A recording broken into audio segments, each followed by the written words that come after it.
আমি যখন ওই বাড়ির মূল দরজাতে ভেতরে ঢুকি, দূরে একটা নারকেল গাছ থেকে না, নারকেলের যেই অনেক অনেক ভাষায় সেটাকে বলতে পারে, কেউ ডগা বলে, ডগ্গা বলে, ডাল বলে, যেটাই হোক, এটা ডাল একেবারে সশব্দের নিচে পড়ে। ওই শব্দটা আমার কানে এসছে, কিন্তু আমি সেদিকে তাকানোর দরকার মনে করি না একবারও। আমি ওই বাড়ির ভেতরে ঢুকলাম। বাড়ির পরিবেশটা একদম থমথমে, কারণ ইতিমধ্যে 2 জন মরে গেছে এই বাড়িতে, একই পরিবারের। এবং প্রথম ঘটনার পর থেকে যা শুরু হয়েছে তার বদলতে আরেকটা ঘটনা ঘটে গেছে। সেটা কি ইন্টেনশনালি ঘটানো হয়েছে, নাকি এমনি এমনি, বা এই পরবর্তী যা হচ্ছে তার প্রেক্ষিতে এই ঘটনা ঘটল, জানি না। তখনও ওই জানার জন্যই আমি ওই বাড়িতে। একটা মেয়েটার বয়স 10 বছর। ওর গায়ে প্রচণ্ড জ্বর। বাকি 2 জনের যেই আলামত ছিল, ওর মধ্যে সেই আলামত, সেই একই ঘটনা। এবং বাড়ির চারপাশে কে জানি দৌড়ে দৌড়ে দাবড়িয়ে দাবড়িয়ে বেড়ায়। অনেক সময় আমি চোখে দেখি, আবার অনেক সময় চোখে দেখি না। যাদেরকে আমি চোখে দেখি না তারা এই দুনিয়ারই না, তারা সেই সেই ওই পারের ক্রিয়েচার। যাদেরকে ডেকে আনে, তাদের না থাকে কোনো গোলাম, না থাকে কেউ, তারা এখানে বাউন্ড থাকে। তাদেরকে দিয়ে দেওয়া হয় বা তাদেরকে খুশি করে দেওয়া হয়, যেটাই হোক, তাদের কাজ শেষ করে তারা চলে যায়। এদের সাথে পেরে ওঠা অনেক বেশি মুশকিল। এবং এরা ভয়ের কোন লিমিট রয়েছে, সেই লিমিটও এরা পার করে ফেলতে পারে। এত সহজে এরা সবকিছু ধরে ফেলতে পারে। কলাপসেবল গেটটা খুলেই আমি ভেতরে ঢুকলাম, আমি নিজেই, কারণ কেউ এসে যে গেটটা খুলে দেবে তা না। এক মহিলা ছিল, উনি আসেন বলে চলে গেল। আমি কলাপসেবল গেট খুলে ভেতরে ঢুকেছি। বারান্দাটা পার করার পরে সরুগুলি, আর চারপাশে বিভিন্ন রুম, ডাইনিং স্পেস থেকে শুরু করে। আমি যখন বসলাম তখন আমার চোখের সামনে একজন বয়স্ক ব্যক্তি বসা। তার কেমন যেন একটা স্টেট, মনে হয় যে তিনি মেনে নিতে পারছেন না ঘটনাগুলো কি ঘটছে। আমি প্রশ্ন করার দরকার মনে করিনি, কারণ এই বাসা আমাকে বলছে চিৎকার করে করে আমার কানে, এই বাসায় তুই আসলি কেন, তুই এই বাসায় আসছিস কেন, আমার কানে কানে চিৎকার করে বলছে। আমার সামনে একজন মহিলা এলেন, আনুমানিক বয়স 30 বছর হবে তার। তিনি হচ্ছেন মেয়ের মা। সবচেয়ে দুঃখের ব্যাপার হচ্ছে তার প্রথম সন্তানই মারা গেছে। তারপরে মারা গেছে আমার সামনে যে ভদ্রলোক বসা, তার স্ত্রী, অর্থাৎ ওনার শাশুড়ি। তারপরে এখন আবার ওনার মেয়েটার এই অবস্থা। ওনার স্বামী হলো যিনি মূলত আমাকে নিয়ে আসার কাজ করেছেন এখানে। তারা বসলো, আরও 2-3 জন বাইরে থেকে এলো। সাথে 2 জন মনে হলো ওই এলাকারই কোনো লোক, কবিরাজ বা এরকম কোনো কিছু মনে হয়। বুঝি তো, একটু হলো তো চোখ দিয়ে দেখলেও বুঝি। আমাকে বলা হলো কিছু ব্যাপার। বলা হলো যে ব্যাপারগুলো, তা হচ্ছে বাড়ির চারপাশে তো গাছপালা প্রচুর, অনেকটা বাগান বাড়ির মতো বাড়ি, বিশাল বড় বাড়ি। এই প্রত্যেকটা গাছগুলোর ভেতরে একটা মুভমেন্ট হয়, রাতের বেলা কান্নার শব্দ হয়। রাতের বেলা কান্নার শব্দ, সেই শব্দ কোনো কোনো সময় ঘরের ভেতরে হয়। এবং ঘরের ভেতরে শব্দগুলো যখন হয়, তখন রু কাঁপিয়ে দেওয়ার মতো করে কান্না করে, আবার হাসে, আবার চলাফেরা করে। মাঝে মাঝে তাকে দেখা যায় যে চলাফেরা করে, তার চুলগুলো অনেক বড় বড়, তার চেহারা নাকি বীভৎস। কিছু সময়ের জন্য দেখা দেয়, একেবারে উকি দিয়ে একটা চিৎকার দেয়। উকি দিয়ে অনেক সময় হাউ করে ওঠে, রোগ কাঁপে যায় মানুষের। এমন কেউ নেই যে আসেনি। তারা চেষ্টা চালিয়ে যাচ্ছে তখনও তখনও তারা চেষ্টা চালায়, কিন্তু কিন্তু একের পর এক বিপদ ঘটেই যাচ্ছে। বিপদগুলো কি? প্রথমে আসে এমন সময় যে সময় রোগী এদিক সেদিক লুকোনোর চেষ্টা করে। প্রথম দিকে তারা এদিক সেদিক লুকোনোর চেষ্টা করে, যেন লুকোচুরি খেলছে কারোর সাথে। কিন্তু যখন আপনি সেই রোগীকে পাবেন, সেইখানে তার চেহারায় প্রচণ্ড রকমের ভয়। তার শরীরে কেমন যেন এক অদ্ভুত চঞ্চলতা, মানে শরীরের ভেতরে মনে হচ্ছে যেন শরীর নিজে থেকে নড়ছে, ক্লান্ত হয়ে পড়ছে, কিন্তু তারপরে সে লুকোচুরি খেলে যাচ্ছে একরকম। এদিকে লুকায়, সেদিকে লুকায়, ওদিকে লুকায়। কেউ জিজ্ঞেস করলে বলে যে আমাকে লুকাতে হবে, আমাকে দেখছে। সে কে দেখছে? কে? বলতে পারে না, শুধু এক কথাই বলে। তারপরে শুরু হয় বমি, এবং বমির পরে ধীরে ধীরে ধীরে ধীরে পুরো শরীর হয়ে ওঠে গরম। এমন জ্বর যে জ্বর নামে না। তারপরের সময় 2 দিন জ্বর শুরু হলো, আর পরের দিন শেষ। এর মধ্যে কিছু ব্যাপার ঘটে। যখন রোগী জ্বরে আক্রান্ত হয়, তখন তার আনাগোনা বাড়ে। এবারের চারপাশে সে ঘুরে বেড়ায়। বাড়ির ভেতরে এক অদ্ভুত ধরনের ধোঁয়া উঠতে শুরু করে, যেন সে কোনো কিছু নিয়ে যাচ্ছে এবং সেই জিনিস থেকে ধোঁয়া বেরোচ্ছে। পুরো বাড়িকে ক্রাশ করে ফেলে সে ধোঁয়া। এবং বাহিরের মানুষরা নিজেরা সাক্ষী, এক অদ্ভুত ধরনের কুয়াশার মতো ধোঁয়া আসে এই বাড়ির ভেতরে। এবং এই বাড়ির লোকেরা তখন কেমন যেন নিস্তেজ হয়ে পড়ে, কেমন জানি হয়ে পড়ে তারা, যে তারা সেন্সে রয়েছে কিন্তু সেন্সে নেই। তারা জাগ্রত কিন্তু তাদের হুঁশ নেই। কেমন জানি জিজ্ঞেস করলে তারা হ্যাঁ হ্যাঁ হ্যাঁ এইভাবে তারা সহসা উত্তর দিতে পারে না, যতক্ষণ পর্যন্ত সে ধোঁয়াটা থাকে। এইভাবেই চলেই আসছে। প্রথমে তো মারা গিয়েছে তার সন্তান, বড় সন্তান, বড় ছেলে। আলামত ছিল সে লুকাচ্ছে এদিক ওদিক, লুকাচ্ছে এমন এমন জায়গায়, যে জায়গাটা হয় মুরগিকে রাখা হয় মুরগির ঘর, অথবা কখনো গরুর যেই গোবর রাখার যে জায়গা রয়েছে স্তূপ, সেই স্তূপের পেছনে কিছু বস্তা সেইখানে, আবার কখনো আরেক জায়গায়। এবং প্রত্যেকবার সে লুকাতো এবং বারবার অস্থির হয়ে উঠত। মা জিজ্ঞেস করলো, বাবা জিজ্ঞেস করলো, বলতে পারে না। তারপর শুরু হলো সে বমি। ওই বমি করতে করতে কাহিল হয়ে পড়লে এক সময় আর পারে না, চোখ মুখ উল্টে যাওয়ার মতো অবস্থা। হাসপাতালে নিল, এলো সে ভয়ঙ্কর জ্বর। জ্বর কমাতে পারে না কোনো ইঞ্জেকশন, কোনো ওষুধে। তারপরে বাচ্চাটা মারা যায়।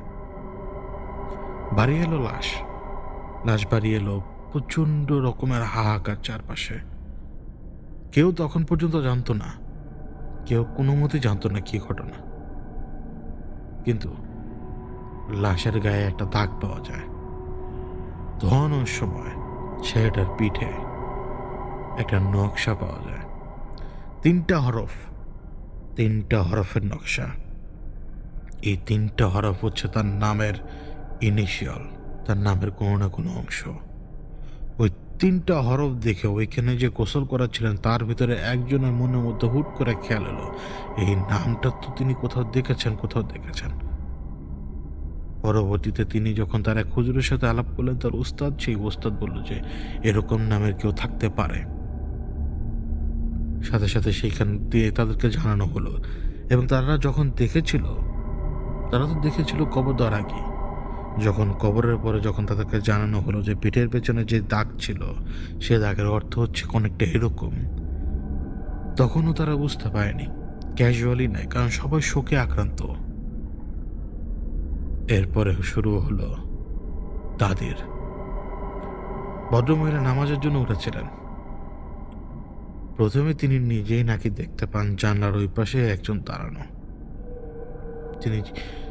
তার বুক নাকি ধরাস করে উঠেছিল। কিন্তু তারপরে তিনি জিজ্ঞেস করেছিলেন কে। তিনি যখন জিজ্ঞেস করেছিলেন কে, সেই দিক থেকে না সে ধোঁয়াটা এগিয়ে আসে। জানালা দিয়ে ধোঁয়াটা ভেতরে আসে এবং সেই সময় না আশপাশে না ভয়ঙ্কর রকমের অদ্ভুত হাসি। পেতনি, ভূত না কি তা বলে বোঝানো সম্ভব না। এক ভয়ঙ্কর হাসি তিনি শুনতে পান। রুমের ভেতরে না বাইরে, যেন ছাদের উপরে বসে ওরা ওনার দিকে তাকিয়ে হাসছে। উনি চিৎকার দিলেন আতঙ্কিত হয়ে। ওনার চিৎকারে ওনার পাশে থাকা স্বামী জেগে উঠল। সন্তান চলে এলো। তিনি বললেন তখন পর্যন্ত তার অবস্থা পায়নি। ঘটনা শুরু হলো এই রাত পার করে যখন পরের দিনে সন্ধ্যা আসবে। সেই সময় সন্ধ্যায় যখন সবাই বিভিন্ন পশু পাখি, গৃহপালিত পশু পাখি যখন ঢুকানোর ব্যবস্থা করতে শুরু করে, ঠিক সেই সময় সবার নজরে পড়ে দাদি মুরগির ঘরের পিছনে। একজন যখন তাকে দেখতে গেল, তিনি সেখান থেকে লুকিয়ে আবার আরেক জায়গায় দৌড় দিলেন। তার পিছনে এলো কয়েকজন। গাছের পেছনে লুকান, বস্তার পেছনে লুকান, এমনকি নিজের হাত দিয়ে নিজেকে লুকানোর চেষ্টা করছেন। তার এই পাগলামি দেখে না আতঙ্কিত হয়ে পড়ল সবাই। তখন পর্যন্ত তারা বুঝতে পারেনি, কিন্তু একজন বুঝতে পারলেন। এই যে ছেলের মা মারা গেল, মানে যে ছেলে মারা গেল তার মা। তিনি সাথে সাথে বললেন যে বাবু তো এরকম করতেছিল। সবাই খেয়াল করলো, আরে ঘটনা তো এটাই। উনি বারবার লুকায়, এদিক লুকায় সেদিক লুকায়, সব জায়গায় লুকায়। ওনাকে জিজ্ঞেস করা হলো, কি হচ্ছে আপনার বলেন, কে কোথা থেকে লুকান, কেন লুকান, কার কাছ থেকে লুকান? সে শুধু একটা কথা বারবার বলতো, ও আসবে, কিন্তু কে আসবে কেউ জানে না।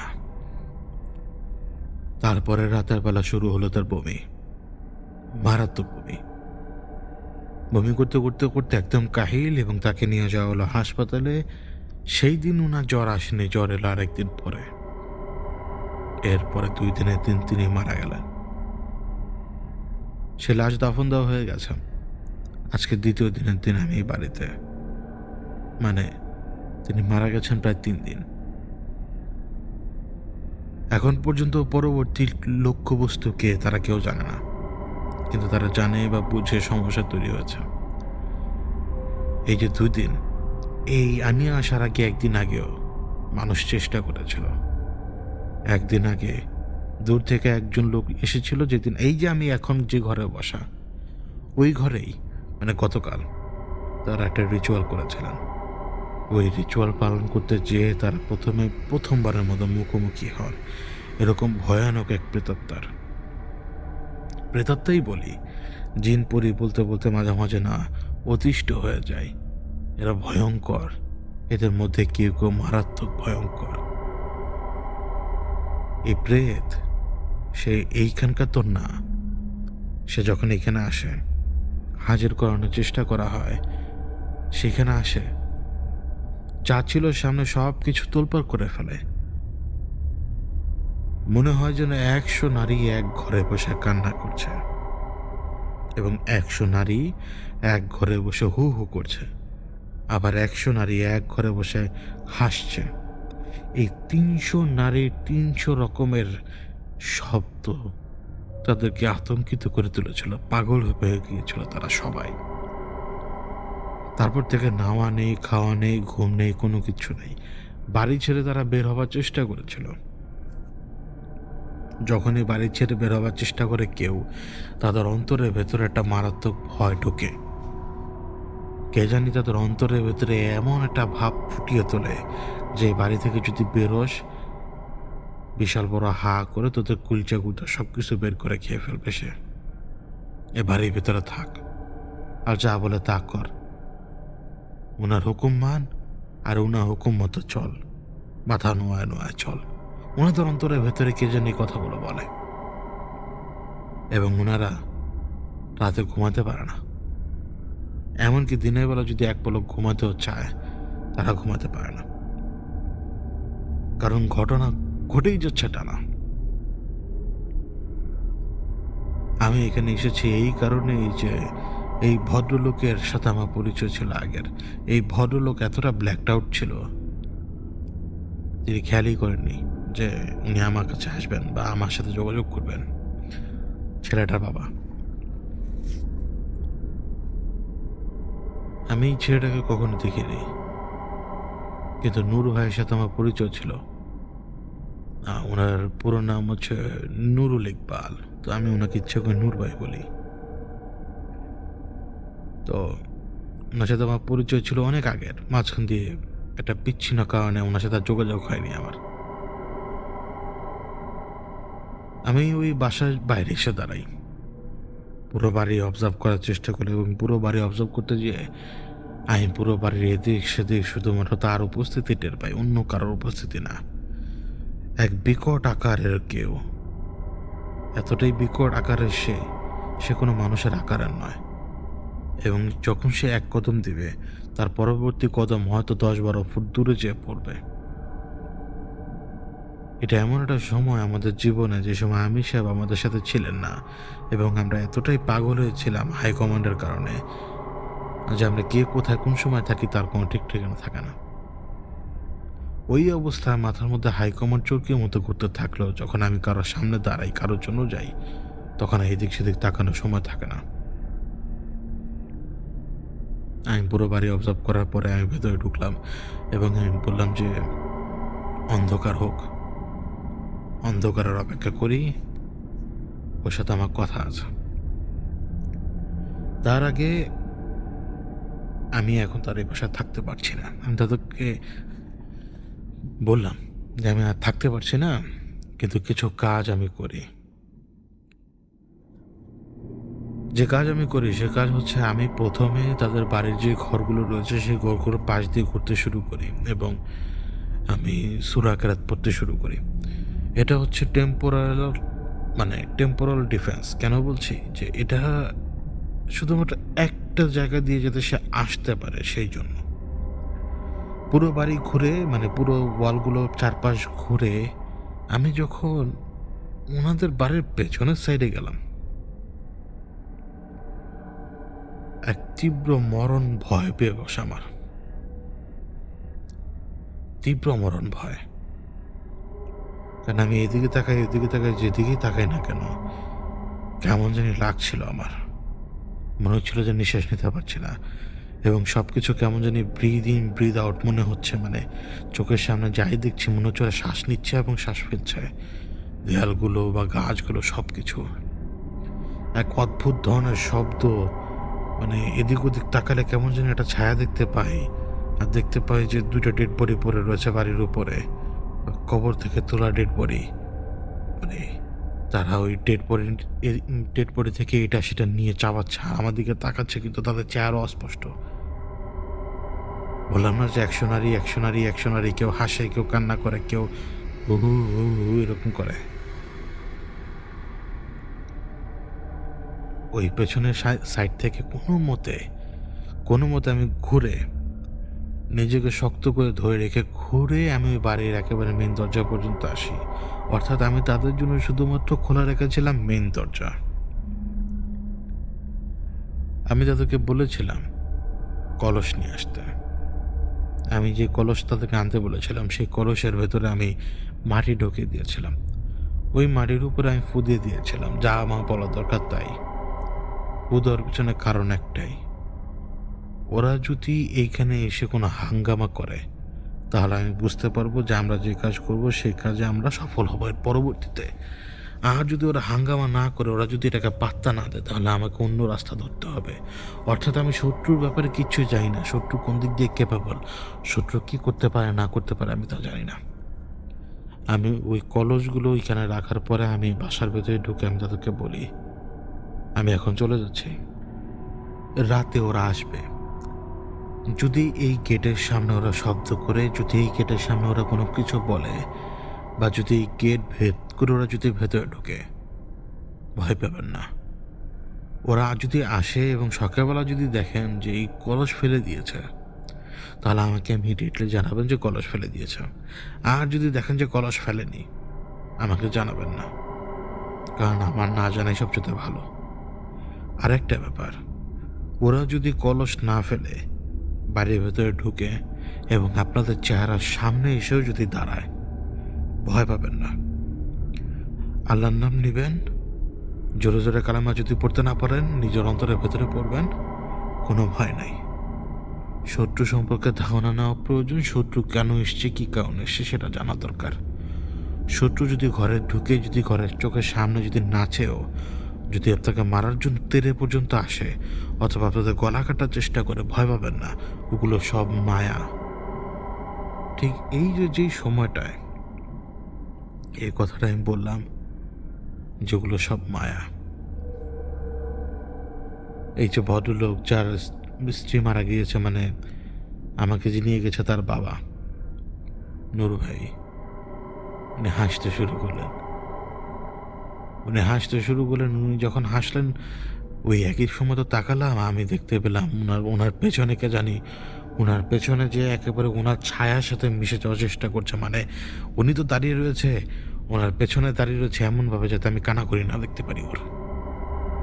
উনি পজেসড অবস্থায় হাসছেন, অর্থাৎ নেক্সট হচ্ছেন উনি।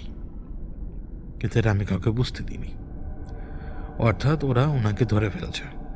একই ঘটনা উনি যে কোনো সময় ঘটাতে পারে। উনি হাসছে আমার দিকে তাকিয়ে। আমি আস্তে করে ওনার সামনে গেলাম, ডান দিকে বাম দিকে দেখার চেষ্টা করলাম, কিন্তু কাউকে বুঝতে দিইনি। আমি আস্তে করে ওকে বললাম, কতক্ষণ করবি রে? বেশিক্ষণ পারবি না। আর আমি তো বাসা থাকবো না, আমার পিছু পিছু যায়, আমার পিছু পিছু আয়। যদি কোনো দরকার থাকে আমার সাথে তো আর ডিল করে নিস। তখন উনি হাসেন। আমি আরেকটু কাছে যাই ওনার, এবং আস্তে করে ডান কানের কাছে মাথাটা নিলাম, শুধুমাত্র দেখার জন্য যে পেছনে কাউকে দেখা যায় কিনা। কিন্তু দেখা যায় না, কারণ যত আমি দেখার চেষ্টা করবো তত এরাই ওনার ছায়ার সাথে মিশে যাবে। আমি কানে কানে বললাম, আমি তো জানি। তারপর আমি দুটো শব্দ বললাম, যে দুটো শব্দ শত্রুতাকে পাকাপোক্ত করে দেয়, বলা যাবে না আপনাদের। ওই দুটো শব্দ বলার পরে যে হাসিটা থেমে যায়, আর আমি যখন আমার মাথাটা সরাই, ওই বয়স্ক লোকের চেহারায় প্রচণ্ড ঘৃণা আমার প্রতি। মানে পারে না এখন এটা কামড় দেয় আমার গালের ভেতরে, কিন্তু দেয় নাই। আমি ওই বাড়ি থেকে বের হই। প্রচণ্ড ভয় পাচ্ছেন নূর ভাইয়ের বউ, কিন্তু কিছু করার নেই। বাড়িতে বাইরের লোক থাকতে চাচ্ছে না ভয়ে, আতঙ্কে। কিন্তু একজন লোক ছিল, তো সুঠাম দেহের লোক। তিনি বলেছিলেন যে তিনি পাহারা দিবেন, তিনি দেখবেন কার কি হয়। এখন রাতের বেলা যা ভেবেছিলাম তাই হয়। রাতের বেলা ওরা ওই বাড়িতে আসে, বাড়ির উপরে নেমে আসে। আমি আবারও বলি, বাড়ির উপরে ওরা নেমে আসে। আমি কথাটা আবার বলি, ওরা বাড়ির উপরে নেমে আসে। ওরা নেমে আসার সময় প্রথমে উপরের দিক থেকে 3 ধরনের শব্দ হতে শুরু করে, হাসি, কান্না আর এরকম। এই শব্দগুলো হওয়ার পরে প্রথমে একটা কলসকে তুলে যে আছাড় মেরেছে, সেই শব্দ তারা শুনতে পায়। পরবর্তীতে ওই গেটে যে খুব জোরে একটা লাথি মেরেছে, সেই শব্দে পুরো বাড়ি প্রকম্পিত হয়। ওইদিকে কিন্তু ওই হাসি, কান্না আর চলছে। নূর ভাইয়ের ওয়াইফের অবস্থা এতটা খারাপ হয়ে গেল যে তিনি তার মেয়েটাকে জড়িয়ে ধরলেন। তার চোখ একদম বন্ধ, কিন্তু তিনি বুঝতে পারছিলেন যে তার শরীরে আর মেয়ের শরীরে হাত পড়ছে, হাত ভয়ঙ্কর স্পর্শ পড়ছে তাদের শরীরে, ভৌতিক। বাড়ির ভেতরে গম গম করছে মানুষজন, কিন্তু সেখানে কোনো মানুষ নেই। এরা না হাসছে আর কান্না করছে। কানের কাছে এসে নূর ভাইয়ের ওয়াইফ আর পেরে উঠতে পারেন নাই, তিনি প্রচণ্ডভাবে কান্না করতে লাগলেন, চিৎকার করে করে। তিনি যখন কান্না করছেন তখন তাকে আরো ব্যাঙানো হচ্ছে কান্না করে করে, তার মতো করে। ভয়ের কান্না কখনো শুনেছেন? শুনেননি? তারা শুনেছে। ওই কান্নায় আর তারা কেউ দৃষ্টি উঠতে পারে নাই। আর এমন সময় হলো কি, নূর ভাইয়ের বাবা তিনি বাড়ি থেকে বের হয়ে গেলেন দৌড় দিয়ে। তিনি বের হয়েছেন হাতে লাঠি নিয়ে। তিনি গালিগালাজ করতে করতে বের হন যে তোদের কি আজকে আমি খেয়ে ফেলবো, যা হয় হবে। অর্থাৎ তিনি নিজে হুঁশে ছিলেন তখন। তিনি আর সহ্য করতে পারছিলেন না এই সমস্ত কিছু। তিনি বাইরে বের হলেন, ওই সুঠাম দেহের লোকটা সেটা দেখলো। ওই সুঠাম দেহের লোকও মানে কাঁপছিল তার গলা, কিন্তু সে আজান দিচ্ছিল। ভুলভাল হলেও সে আজান দিচ্ছিল এবং সে নিজে টের পাচ্ছিল আশপাশে ধোঁয়া, অদ্ভুত রকমের ধোঁয়া, এবং কারা জানি এদিক ওদিক খুব দ্রুত চলাফেরা করছে। তারপরে তার বাবা সে লুকাতে শুরু করলো। অনেকক্ষণ ধরে কোনো খবর নেই। এর মধ্যে আমাকে তারা ফোন দিয়েছিল, কিন্তু এক অদ্ভুত কারণে আমার ফোন তখন সাইলেন্ট। আমারই দোষ। তারা ফোনের পর ফোন দিয়েছে, কিন্তু আমার ফোনের স্ক্রিন থাকে নিচের দিকে সবসময়, যার কারণে আমি দেখতে পাইনি। প্রায় 1 ঘন্টার পরে যখন তারা রিয়েলাইজ করলো যে নূর ভাইয়ের বাবা তো বাসায় নাই, ওই যে হাট্টা কাট্টা লোকটা স্বাস্থ্যবান যে আজান দিচ্ছিল সে বাইরে বের হয়। সেও ওই কাঁপতে কাঁপতে আজান দিতে দিতে বের হয় এবং সেই চিৎকার দিয়ে বলে, দাদা এত লুকাইতেছে। এবং ঠিক এই এক্স্যাক্ট সময়ে আমি তাদের ফোনটা দেখতে পাই এবং অনেকগুলো মিসড কল। আমি সাথে সাথে কল ব্যাক করি এবং কে জানি ফোন ধরেছে, নূর ভাই না, কারণ তাদের ঘরে আরেকজন লোক ছিল। সে ফোন দিয়ে বলতেছিল যে নূরের বাবা লুকাচ্ছে মুরগির ঘরের পেছনে। আমার ওই বাসায় পৌঁছাতে আধা ঘন্টা সময় লাগে রাতের বেলা দৌড়ে, কারণ আমি ছিলাম অনেক দূরে আরেকজনের বাসায়। আমি দৌড়ে সেখানে যে পৌঁছাই ওই রাতের বেলা। যখন আমি মেন গেট দিয়ে ভেতরে ঢুকলাম, মেন গেট তো ওই যে একটা ইউ শেপের লোহার বেন্ড দিয়ে মেন গেট খোলা আছে তাদের, ওই ইউ শেপের মেন গেট দিয়ে লোহার গেটটা খোলার পরে অতক্ষণে তো আমার দম প্রায় ফুরিয়ে এসছে। আমি পারছিলাম না, শরীর ছেড়ে দিচ্ছে। মানে একটু দৌড় দিয়েছি থেমেছি, একটু দৌড় দিয়েছি থেমেছি, হেঁটেছি, কিন্তু থামি নেই। মানে নিজেকে এক মুহূর্তের জন্য থামাই নাই। আমার রব জানে যে আমি সেদিন এক মুহূর্তের জন্য থামি নাই। আমি ভেতরে ঢোকার পরে যখন আমি কাঁপছি, তখন আমি পুরো বাড়িতে না অজস্র লোক দেখতে পাচ্ছি যারা মানুষ না। এরা এক একজন একজন হ্যাংলা পাতলা মানুষের মতো, কিন্তু এরা অত্যাধিক লম্বা। এদের চেহারা কেমন জানি, চোখগুলো বোঝা যায় কিন্তু বাকি কোনো কিছু বোঝা যায় না। ধোয়ার মতো, আবার কেন জানি মনে হয় যে ধোয়ার বাইরে ওরা। আর আমি সেইখানে থাকা অবস্থায় বুঝতে পারছিলাম যে মুরগি ঘরের পেছনে উনি লুকিয়ে আছেন। তারা আমাকে বলেছিল ঠিকই, আমার মাথায় তখন সে কথাটা ছিল না। এখন আমি মুরগি ঘরের পিছনে চেয়ে আমি দেখতে পাই যে তিনি এদিক ওদিক লুকাচ্ছেন। লাইট দিয়ে তাকে ডেকে আনার চেষ্টা করছে, কেউ তার কাছে যেতে পারছে না। কাছে গেলে তিনি লাঠি দিয়ে খুব জোরে বাড়ি মারছেন। ওনাকে এত শক্তি নেই, কিন্তু তীব্র জোরে উনি লাঠিতে বাড়ি মারছেন। তখন আমি ওনাকে দেখলাম, উনি আমাকে দেখলো, উনি একটা গালি দিল আমাকে, আর আমি ওনাকে সেই গালিটার রিপ্লাই দিয়ে আমি ওনাকে পেছন দিক থেকে জড়িয়ে ধরলাম। উনি কিন্তু আমার হাত থেকে প্রায় ছুটে গিয়েছিল। ওনাকে আমি জড়িয়ে ধরার পরে আমি জানি কি করতে হয়, আমি সেটাই করছিলাম। এবং ওই সময় যখন আমি ওনাকে জড়িয়ে ধরেছি, আমি কোনো মানুষের ছায়া দেখি নাই, কারণ ওনাকে তো আমি ধরেছি এবং আমি তো মাটির উপরে। ওনাকে তো আমি চাপটা ধরেছি গল্পে ওনার পেটের দিক দিয়ে। আমার চোখের সামনে অজস্র নারী মূর্তি। এদের সবার চেহারা লম্বাটে, অর্থাৎ এক হাত চেহারা এক একজনের, মানে গোলগাল কোনো কিছু নাই, রাউন্ড শেপ নাই, ভি শেপ নাই, লম্বাটে চেহারা, কিন্তু নারীদের মতো। এরা বিশ্রীভাবে হাসছে আর এরা বিশ্রীভাবে অঙ্গভঙ্গি করছে, এবং কি এরা আমাকে ধরার চেষ্টা করছে। তখন আমি ওনার কানে যা বলা তা বলছিলাম, শুধুমাত্র ওনাকে প্রভাব থেকে মুক্ত করার জন্য। আর ওরা লড়াই চালাচ্ছিল যাতে আমি ওনাকে প্রভাব থেকে মুক্ত না করতে পারি। এবং এই ভীষণ লড়াই কতক্ষণ চলেছে জানেন? আমি জানি না, কিন্তু তখন রাত 1টা বাজে। আমি থামিনি, কিন্তু আমার গলা ভেঙে গেছে। তখন আমি থামিনি, কিন্তু আমি আর ওনাকে আর ওদের ঘোরাকে হতে দিতে পারবো না। আমি থামিনি ততক্ষণ পর্যন্ত যতক্ষণ পর্যন্ত ওনার ভেতরে যে ছিল সে বের না হয়, ততক্ষণ পর্যন্ত। এবং সে যখন বের হয়, যে গতিতে সে বের হয়, সেই গতিতে সে যেদিকে ছুটে যাচ্ছিল ওই দিকেটা গাছ ছিল এবং জানেন ওই গাছের ডাল বিকটভাবে মোচড় খেয়ে ভেঙে কাত হয়ে পড়ে যায়, মানে পড়েনি, কাত হয়ে যায়, কাত হয়ে গাছের সাথে ঝুলে যায়।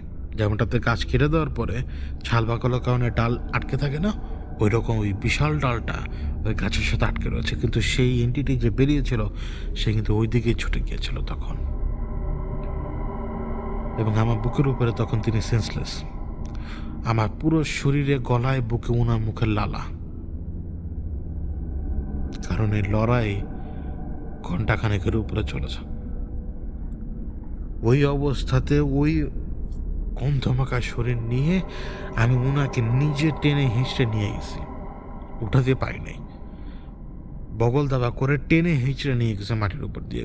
অন্য কাউকে ধরতে পর্যন্ত দিই নাই, কারণ অন্য কেউ ধরলে সমস্যা তখন। ওই টেনে হিঁচড়ে আমি ওনাকে নিয়ে যাওয়ার সময় উনি সম্ভবত ওনার গোড়ালিতে বেশ কয়েক জায়গায় কেটে গিয়েছিল। ঠিক ওই বসার ঘরে আমি ওনাকে নিয়ে যাই এবং ওনাকে শুয়ে দিই। উনি কিন্তু এখন সেন্সে নাই, ওনার পুরো শরীর ঠান্ডা। এখন এমন একটা স্টেজে উনি, যে স্টেজে ওনার যদি রুহটা বডিতে ফেরত না আসে, আরও যদি দেরি হয় উনি মারা পর্যন্ত যেতে পারে। এমন না যে আপনি সিপিআর দিলে সে বাঁচবে, এটা কিন্তু সেই কন্ডিশন না যে আপনি বুকে চাপ দেবেন তার জ্ঞান ফেরত আসবে না। এটা কিছু জিনিস যা বলা যায় না, যা ব্যাখ্যা করা যায় না। আমি না ওনাকে শোয়ার পর আমার তার উপায় নাই, আর আমি জানি না এটা নিয়ে কী করতে হয়, এভাবে কী করতে হয় এটা আমি জানি না, সেটাও জানি না, কারণ এই কাজগুলো সবসময় আমি সব করতেন। তখন আমার কাছে দিগন্ত তারা ছাড়া অন্য কেউ উপায় ছিল না ডাকার।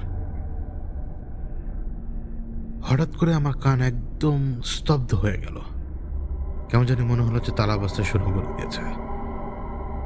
আমার পা তখনও কাঁপছিল শিয়ার আতঙ্কে, এবং ওই সময় আমি যে শব্দটা শুনতে পেলাম, ওই শব্দটা শুনতে পাওয়ার পরেই আমার অনেক পুরনো স্মৃতি মনে পড়ে যায়। এক ধরনের সনিক বুম, এই শব্দটার সাথে আমি পরিচিত। আমি ঘুমালেও আতঙ্কিত হয়ে ওই একই মুহূর্ত প্রায় বারবার দেখতাম। 7 মাথার অজগরের ওই শব্দটার দিকে যখন আমি তাকাই, তখন ওই ঘরের ভেতরে ওই সিলিংয়ের সমান হাইটে আমার চোখের সামনে 7 মাথার অজগর, যাকে যতবারই দেখি না কেন আমার রুখ শুকায় যায়, তাকে আমি যতবারই দেখি না কেন আমার হাত পা ছেড়ে দেয়, তাকে আমি যতবারই ভাবি না কেন আমার এখনো শরীর কাঁপে, ভয় লাগে যে এই মুহূর্তে যখন আমি বলছি তার কথা, আমি আমার ঘাড়ে এক অদ্ভুত অনুভূতি পাচ্ছি, যে অনুভূতি আমি আপনাকে বলে বোঝাতে পারবো না। কারণ এটা ট্রমা হোক, বা এটা পিটিএসডি হোক, বা এটা আতঙ্ক হোক, বা এটা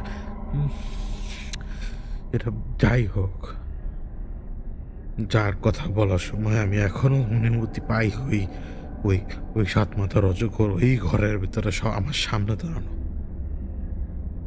আমার সামনে দাঁড়ানো, আমার যে তাকে হাসছে। আমার হাত পা ছেড়ে দেওয়ার মতো অবস্থা, আমি কলাপস করবো যে কোনো সময়।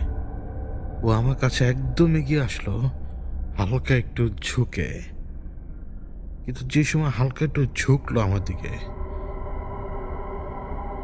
আমি বুঝতে পারলাম যে এটা 7 মাথার অজগর না,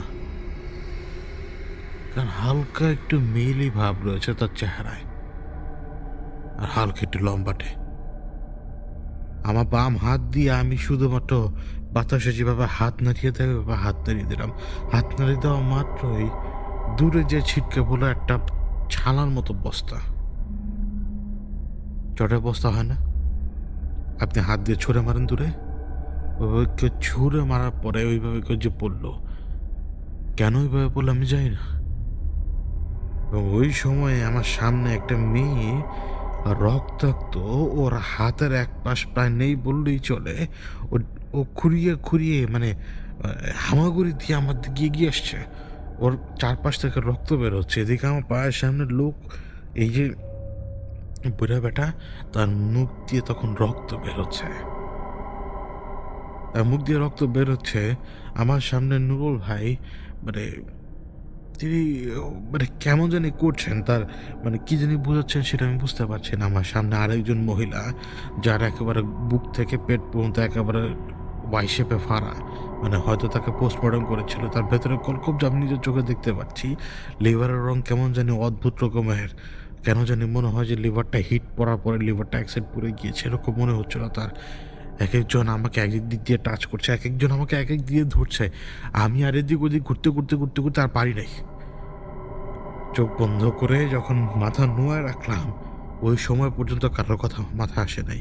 কিন্তু সবাই আমার আশপাশে গিজগিজ করছে, সবাই আমার আশপাশে কথাবার্তা বলছে। আমার শরীরে স্পর্শ পাচ্ছি, স্পর্শগত সব মানে স্পর্শ, মানে এইখানে ধরে ওইখানে ধরে, এইখানে ধরে ওইখানে ধরে। আমার ঘাড় তখন কেমন জানি করছে, ঠিক এখন যেরকম আপনার সাথে কথা বলে অবস্থা করছে, তখন ওই রকম করছিল আমার ঘাড়।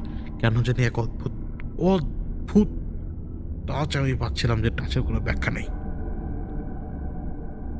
এরপরে আমি শুধু একটা দম নিলাম। দম নেওয়ার পরে আমি জানি আমার চারপাশে হাত পা, আমি চারপাশে অনেক কিছু, চারপাশে রক্ত, চারপাশে মানুষের শরীরের টুকরো, থেতলে যাওয়া মাথা, একবারে মানে খুলি ভেঙে টুকরো টুকরো হয়ে যাওয়া মাথা, এবং খুলির এক পাশ পড়ে রয়েছে, মগজের এক পাশ পড়ে রয়েছে, চারপাশে রক্ত, মাটি, পানি, কি কি অবস্থার ভেতরে আমি ওই বুড়া বেটাকে আবারও টেনে তুললাম। আমি জানি সবাই রয়েছে, আমার পা ধাক্কা মারছে ভাঙাটা হাড়ের টুকরার সাথে।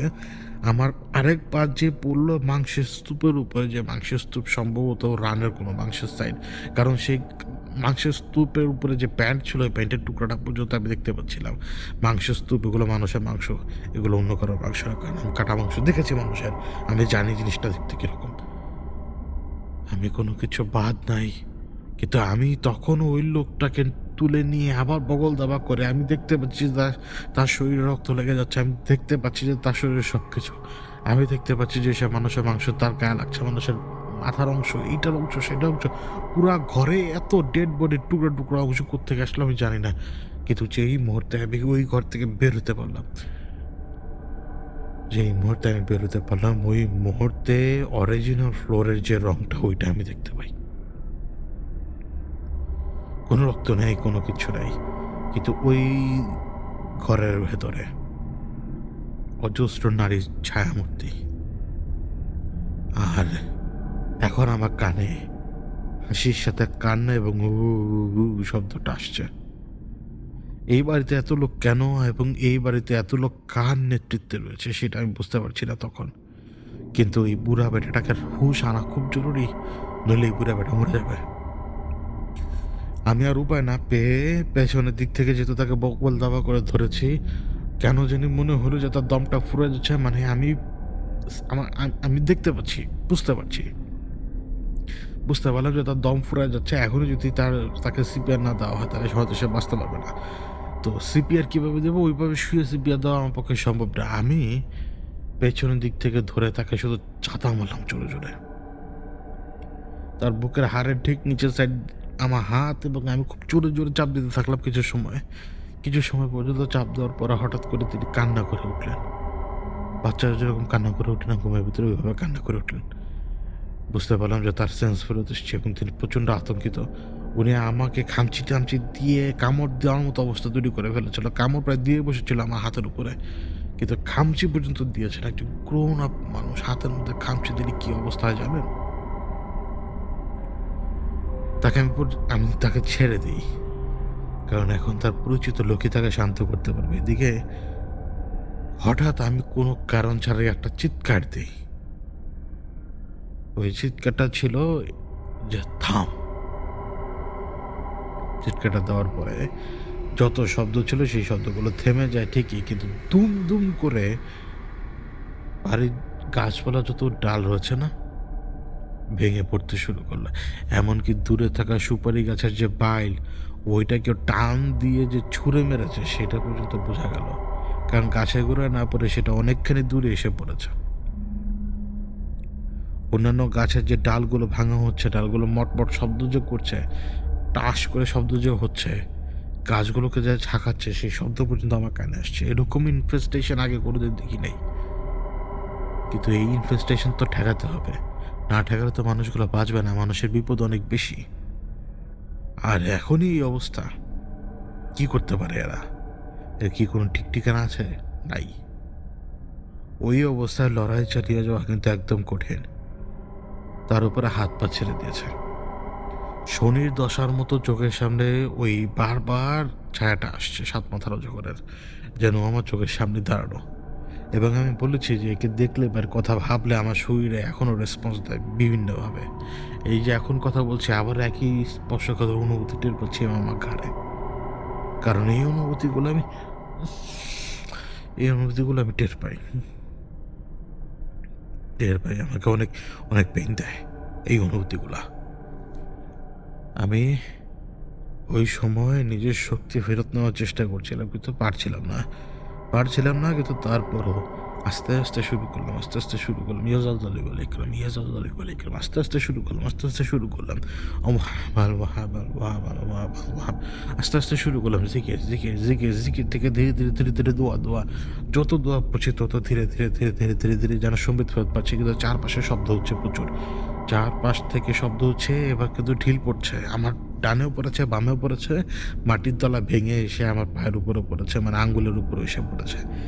এদিকে শব্দ ওদিকে শব্দ, কিন্তু ধীরে আমি আমার নিজের শক্তি আমি ফেরত পাচ্ছি। আবার জিকির করছি, আবার কোনো না কোনো সময় মুখ দিয়ে যে আয়াত চলে আসছে সেই আয়াত পড়ছি। এরপরে দুম করে যখন টের পেলাম যে আমি পুরোপুরি ক্যাপেবল, আমার পুরো শরীর শক্তি ফেরত এসছে, আমি বুক ভরে একটা নিঃশ্বাস নিলাম। এরপর আমার চোখের সামনে যে গাছ ছিল সেই গাছের দিকে তাকালাম। এই গাছের প্রায় অনেকগুলো ডাল ভেঙে লেগে রয়েছে, মানে পড়েনি। আমি ওই গাছের দিকে তাকিয়ে বললাম, তোদের মালিককে বল আমার সামনে আসতে। আমি জানি তোদের মালিক এই এলাকার নয়, তোদের মালিক থেকে ওই পাশে, পর্দার ওই পারের লোক যেহেতু, আয় আমার সামনে আয়। আর তোরা কতক্ষণ জ্বালাতে পারবি জ্বালা, তোরা যতক্ষণ পারিস ততক্ষণ পর্যন্ত জ্বালা, আমার কোনো কিছু যায় আসে না। কিন্তু তারপর আমি 3 হরফের কথা বলি এবং আমি বলি যে তোদের মালিকের ব্যাপারে আমি যেমন জানি, তোদের মালিক ইতিমধ্যে আমার ব্যাপারে জানা গেছে। আমি আমি আশা করি সে আমার কথা শুনে এবং সে এখন না হোক, তার নিজের সময় হলে সে আমার চোখের সামনে আসবে। এই বাড়ি থেকে আমি কোথাও যাব না, আর এই বাড়ির কেউ ক্ষতি আশা করতে পারবে না যতক্ষণ পর্যন্ত আমার হায়াত আছে। কিন্তু এই কথাটা পরে ভুল প্রমাণিত হয়। যে আমি বলেছিলাম আমার যতক্ষণ পর্যন্ত হায়াত আছে এই বাড়ি কারো কোনো ক্ষতি করতে হবে না, কিন্তু এটা পরে ভুল প্রমাণিত হয়। ক্ষতি তো ওরা ঠিকই করে, ক্ষতি না করে কি কেউ বসে থাকে কখনো? কোনো জায়গায় আসলে পেরে ওঠা যায় না, জানেন। মানে অবস্থার দৃষ্টিতে এমন হয় যে আপনি এইখানে লড়ে পারবেন না। আমার ওই কথার প্রেক্ষিতে ওইখান থেকে কোনো উত্তর না এলেও হঠাৎ করে একটা গাছ এমন বিকট শব্দ করে উঠলো যেন মনে হলো যে ওই গাছের উপরে কেউ, মানে ওই গাছের উপরে বজ্রপাত পড়েছে, মনে হলো এমন। ভালো করে তাকিয়ে যেটা বুঝতে পারলাম যে গাছটাকে মাঝখান থেকে ফেরার চেষ্টা করছে, মাঝখান থেকে ফারে না যেভাবে ওইভাবে। আমি দৌড়ে সেখানে গেলাম এবং তাকে বলছিলাম যে গাছের থেকে নিচে নেমে আয়। আমার এই কথাটা কেমন জানি অদ্ভুতভাবে চারপাশে ছড়িয়ে পড়ে, কারণ ওই জায়গাটা একটু ফাঁকা ছিল, একো হয়। এবং এই যে চারপাশে যত গাছপালা ভাঙার শব্দ, মোটা করার শব্দ, এই সমস্ত শব্দ এক মুহূর্তে থেমে যায়। এবং এক মুহূর্তে থেমে যাওয়ার পরে আমি বুঝতে পারলাম যে এই গাছে এমন কেউ রয়েছে যে হয় খুব বেশি ইম্পর্টেন্ট আর নয়তো এই সে। তখন ওই গাছের উপর থেকে না একটা কাপড়ের টুকরা আমার মুখের উপরে পড়ল। তখনও কাপড়ের একটা ঘ্রাণ, যেটা আতর যে দেওয়া হয়, ওই আতরের ঘ্রাণ তখন লেগে রয়েছে। আমি ওইখানে দাঁড়ানো অবস্থাটা ভিশন দেখতে পাই। ভিশন যেটা দেখতে পাই তা হচ্ছে যে কবরের ভেতরে একটা হাত ঢুকে যাচ্ছে। ওই হাত সাধারণ হাত না, বিশাল বড় লম্বা হয়ে যাচ্ছে ওই হাত, এবং ওই হাতের গন্তব্য হচ্ছে ওই কবরের ভেতরে যে জায়গায় লাশ রয়েছে ওই লাশের গায়ের কাপড়টা সে টেনে যতটুকু পারলো সে ছিল, কবর থেকে সে হাত বের করলো, সেই হাত উড়ে এলো এই গাছের সামনে এবং এই গাছের হাতে এই হাত এই গাছে অবস্থান করছে। আর এই হাত যার, তার পয়েন্ট অফ ভিউ থেকে আমি আমাকে দেখতে পাচ্ছি যে আমি এই গাছের কাছে আসছি এবং আমি দাঁড়িয়ে রয়েছি এবং এই হাত ওই সাদা কাপড়টা ছুঁড়ে মারলো আমার মুখের উপরে। ঠিক এইভাবে আমি দেখতে পেলাম ভিশনটা। যখন আমার পুরো চারপাশের ভিশন কেটে গেছে তখন আমার চোখের সামনে প্রায় 2 তলা সমপরিমাণে এন্টিটি দাঁড়ানো, যার চেহারা লম্বাটে, যে এক পা দিলে কম করে হলো 10 ফিট তো সে ডিস্টেন্স পার করতে পারবে প্রত্যেক কদমে, বাইরে বেশি। সে দাঁড়ানো, তার হাতে একটা পুতুল এবং ওই পুতুলটা হচ্ছে এরকম যে এই পুতুলগুলো হচ্ছে জীবিত পুতুল। আর তার পাশে অন্য একটা বাটি হোক বা অন্য একটা পাত্র হোক, সেই পাত্রের উপরে আমি যা দেখলাম তা হচ্ছে যে 2টা পুতুল, যে 2টা পুতুল পড়ে রয়েছে। আমি বুঝলাম যে 2টা পুতুল ইন্ডিকেট করে 2টা মানুষ যে মারা গেছে তার। তখন আর একটা পুতুল সেখানে রাখা হলো, যা ইন্ডিকেট করে 3য় ব্যক্তি যে মারা যাবে বা মারা গেছে। বাড়িতে তো মানুষ মারা গেছে 2জন। নেক্সট তো এই বুড়ে বেটা যে মুরগির ঘরের পিছনে লুকাচ্ছিল, কি মনে করো যেন আমি আবারও ঘরের দিকে দৌড় দিলাম, কারণ সে তো তখন যে আমাকে দেখে দৌড় দিয়ে সরে গেল। আমি জিজ্ঞেস করলাম তার বাবা কোথায়, তারা বলে যে ঘরে। আমি দৌড়ে গেলাম তার কাছে, চেক করে দেখলাম তার শরীর গরম। আর আধা ঘন্টা পরে দেখলাম যে শরীরের গরম এতটা বেশি এখন যে এখন জ্বর আসতে শুরু করেছে। মাপার সময় তখন গায়ের টেম্পারেচার ছিল 101-এর মতো, কিন্তু প্রত্যেক আধা ঘন্টায় বা 40 মিনিটে বা কিছু সময় পর পর তার জ্বরের গতি জ্বরের তাপমাত্রা বাড়ছিল।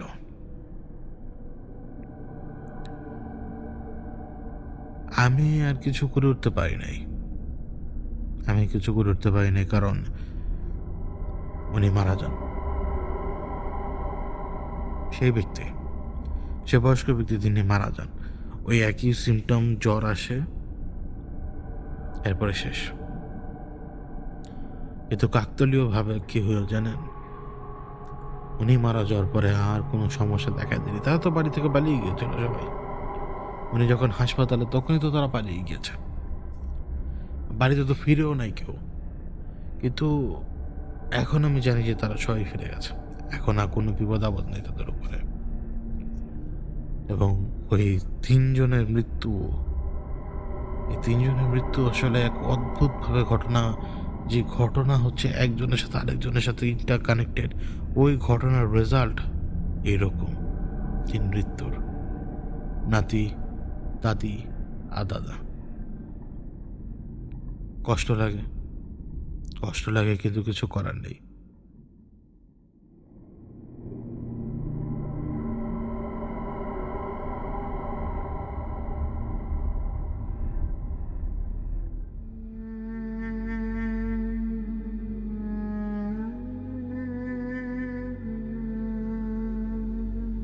আসসালামু আলাইকুম লিসেনার্স। আজকের লাইভ এপিসোডে আপনারা যারা সরাসরি ঘটনা শুনছেন, মায়া বাই ভৌতিকতার পক্ষ থেকে আপনাদের সবাইকে স্বাগতম জানাচ্ছি। আশা করছি আপনারা সকলেই ভালো আছেন। আজকে আমি আপনাদের মাঝে যে ঘটনাটি শেয়ার করতে যাচ্ছি, এই ঘটনাটি আমি সংগ্রহ করেছি নাজমুল ইসলাম ভাইয়ের কাছ থেকে। নাজমুল ইসলাম ভাই ওনার পরিবারেরই, অর্থাৎ ওনার বড় চাচার ফ্যামিলিতে ঘটা সেই ঘটনাটি আমার সাথে শেয়ার করেছেন। তো ওনার বড় চাচা, ওনার নাম ছিল মতলব মিয়া। তো গ্রামেই থাকতেন তিনি, গ্রামের বাড়ি ছিল চুয়াডাঙ্গা জেলায়। তো সেখানে যখন তিনি থাকতেন, ওনার পরিবারে যে মানুষজন ছিল, তিনি, ওনার ওয়াইফ এবং ওনার 2 সন্তান ছিল। 2 সন্তানের মধ্যে সবাই বড় হয়ে গিয়েছিল, অর্থাৎ একটা মেয়ে ছিল, তার বয়স ছিল 16, আর বড় ছেলের বয়স ছিল প্রায় 25-এর কাছাকাছি। তো তখন সময়টা ছিল 2023 সালের একদম শুরুর দিকে। নাজমুল ভাই তার পরিবারের বাকি সদস্যদের সাথে ওই তার চাচার বাড়িতে সেখানে বেড়াতে যান। তো সেখানে যাওয়ার পর তিনি প্রায় 1 সপ্তাহ যাবৎ তিনি তার চাচার বাড়িতে থাকেন। তো তিনি ওখানে বেড়ানোর পর তিনি যেটা জানতে পারেন যে ওনার চাচার ফ্যামিলিতে বেশ অনেক মাস ধরেই বিভিন্ন ধরনের সমস্যা হচ্ছে, এবং যে মেইন সমস্যাটা হচ্ছে সেই সমস্যার কারণে তাদের পরিবারের প্রতিটি সদস্য খুব মারাত্মকভাবে ভুগতেছে। তো নাজমুল ভাই তাদের কাছ থেকে এই কথাগুলো শোনেন এবং তিনি বেশ কয়েকদিন সেখানে থেকে তিনি ওনার বাড়িতে পুনরায় চলে আসেন এবং পরবর্তীতে তিনি প্রতিদিনই খোঁজ খবর নিতেন এবং একটা পর্যায়ে উনি ওনার পরিচিত একজন হুজুরের মাধ্যমে তিনি তার সেই চাচার সমস্যাটার কিছুটা সমাধান করতে তিনি সক্ষম হন। ঘটনার সূত্রপাত ছিল 2022 সালের মাঝামাঝি সময়। মতলব মিয়া অর্থাৎ নাজমুল ভাইয়ের চাচা মতলব মিয়া তখন কৃষিকাজ করতেন। তিনি ওনার নিজস্ব কিছু জমি ছিল ওনার বাড়ির পাশে, সেই জমিগুলোতে তিনি ধান চাষ করতেন। দেখা যেত বছরে তিনি 2 বার ধান চাষ করতেন এবং বাকি সময়টুকুতে বিভিন্ন শীতকালে আসলে ধান কাটার পর বিভিন্ন ধরনের সবজি তিনি লাগিয়ে দিতেন। তো এমন একটা অবস্থা ছিল ওনার পরিবারের। তো আয় রোজগারের একটা মাত্র মাধ্যম উনি নিজেই ছিলেন, কারণ ওনার বড় ছেলে তখন বয়স ছিল প্রায় 23 কি 24 বছর। তো তখনও সে কোনো কাজকর্ম করতো না। তো বড় ছেলে এক প্রকার অবাধ্য ছেলে ছিল, যে কারণে সারাদিনই বাইরে বন্ধুদের সাথে আড্ডা দিত। কোনো কাজকর্ম, লেখাপড়া তো এমনি ছোট থেকে ছেড়ে দিয়েছিল, কোনো কাজকর্ম সে করতো না। এদিকে মতলব মিয়ার ছোট মেয়ে, তাকে সে একটা হাই স্কুলে পড়াতো। তো এই ছিল ফ্যামিলির অবস্থা। আর তার মা ঘরে টুকটাক কাজ করত। তো মতলব মিয়ার ওয়াইফ প্রায় সময় সে মাঝে মাঝে অসুস্থ হয়ে যেত। তো একদিন সন্ধ্যাবেলার কথা, মতলব মিয়া তখন বাড়িতে ছিল না, তার স্ত্রী এবং তার ছোট মেয়ে দুজনে বাড়িতে ছিল। এদিকে তার বড় ছেলে তো এমনিতেই রাতে 8টা 9টা 10টার দিকে বাড়িতে আসে। তো মতলব মিয়াও সেদিন একটা কাজে তিনি একটু শহরাঞ্চলে গিয়েছিলেন। তো আস্তে আস্তে প্রায় এশার আজানের পর হয়ে গিয়েছিল।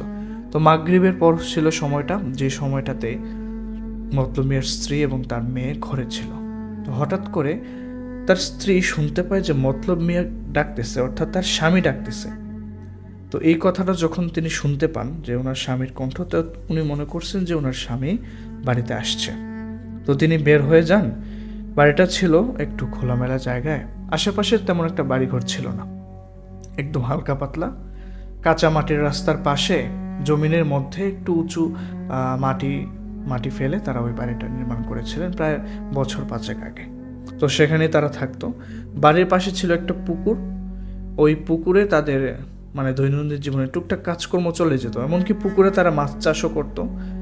টুকটাক মাছ সেখান থেকে উঠে তারা তাদের খাবারের যেই সেটা তারা পূরণ করত।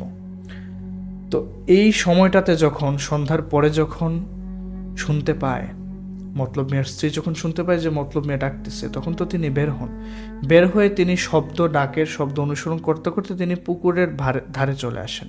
তো পুকুরের ধারে যখন তিনি আসেন, তো তিনি ডাক শুনতেছেন কিন্তু কোনো দিকেই তিনি দেখতে পারতেছেন না। সন্ধ্যা হয়ে যাওয়ার কারণে মোটামুটি কিন্তু দেখা যাচ্ছিল চারপাশ। তো তার স্ত্রী হঠাৎ করে তার নজর যায় পুকুরের পানিতে। তো পুকুরের পানিতে যখন তার নজর যায়, তার স্ত্রী যেটা দেখতে পায়, একটা লাশ পানিতে ভেসে আছে উল্টো হয়ে। তার পিঠটা দেখা যাচ্ছে কিন্তু ফেস দেখা যাচ্ছে না। এবং মতলব মিয়ার স্ত্রী কয়েক মুহূর্তের জন্য সে সেখানে স্তব্ধ হয়ে দাঁড়িয়ে ওই লাশটার দিকে তাকিয়ে থাকে। এবং মতলব মিয়ার স্ত্রী লাশটা দেখে অতিরিক্ত পরিমাণে ভয় পেয়ে যায়।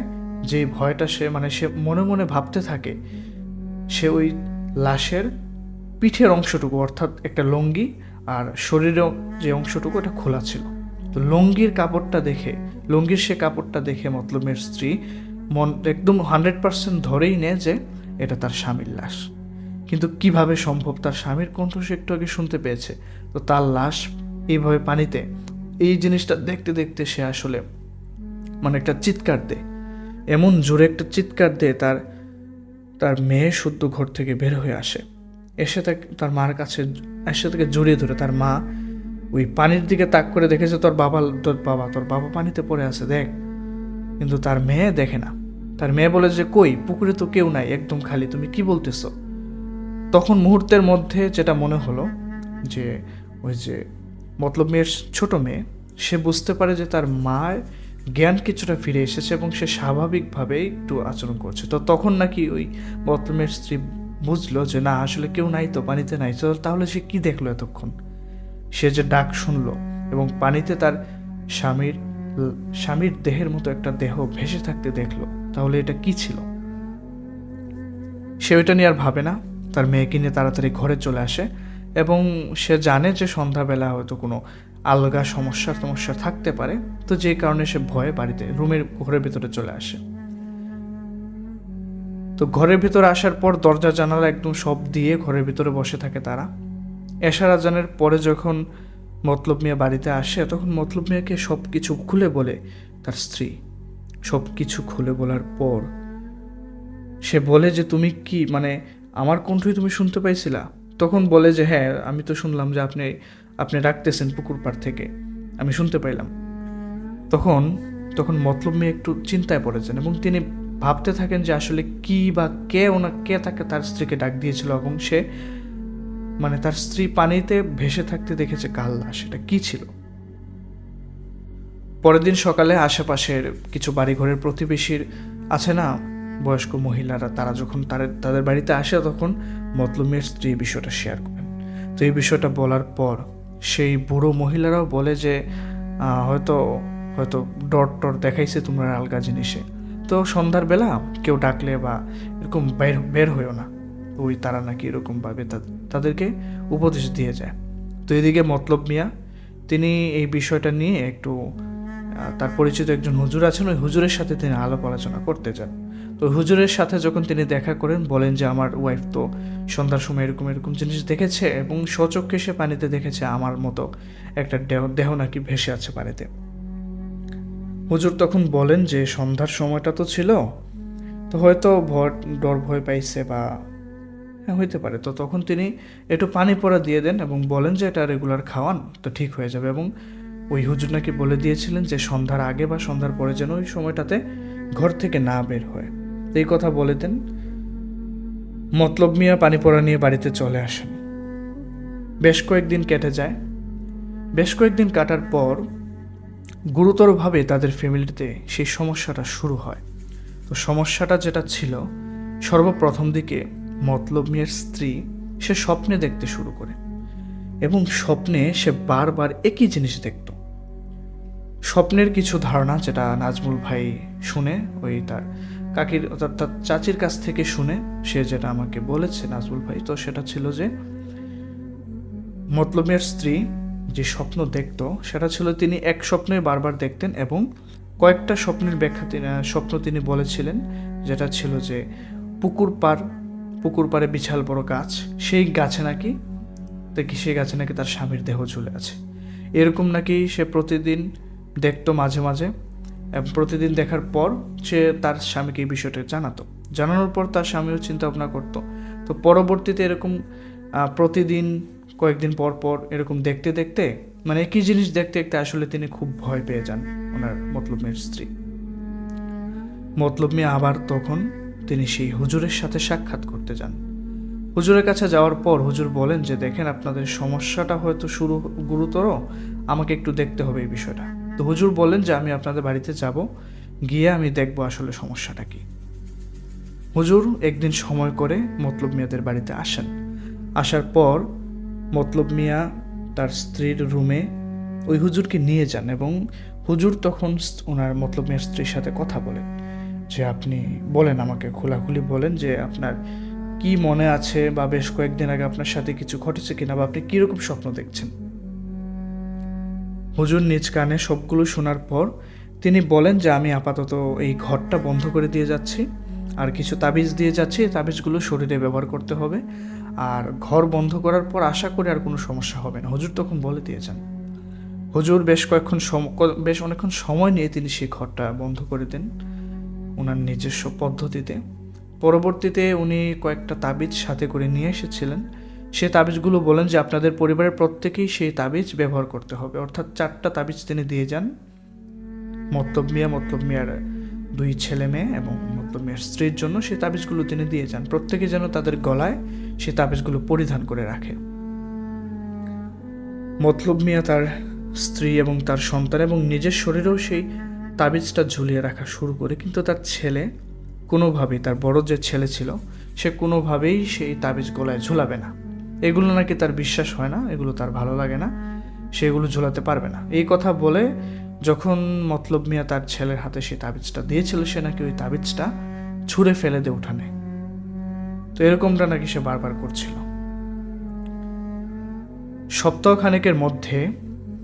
সপ্তাহখানেকের ভিতরে কিন্তু মতলব মিয়ার স্ত্রী পুনরায় কোনো রকম স্বপ্ন আর তিনি দেখেননি, এবং ছোটোখাটো কোনো ধরনের ঝামেলাও তাদের পোহাতে হয়নি বা কোনো ঘটনা তাদের সাথে ঘটেনি। কিন্তু সপ্তাহখানেক পর ওই যে মতলব মিয়ার বড় ছেলে যে তাবিজ পরিধান করেছিল না, তার সাথে শুরু হয় একটা ঘটনা।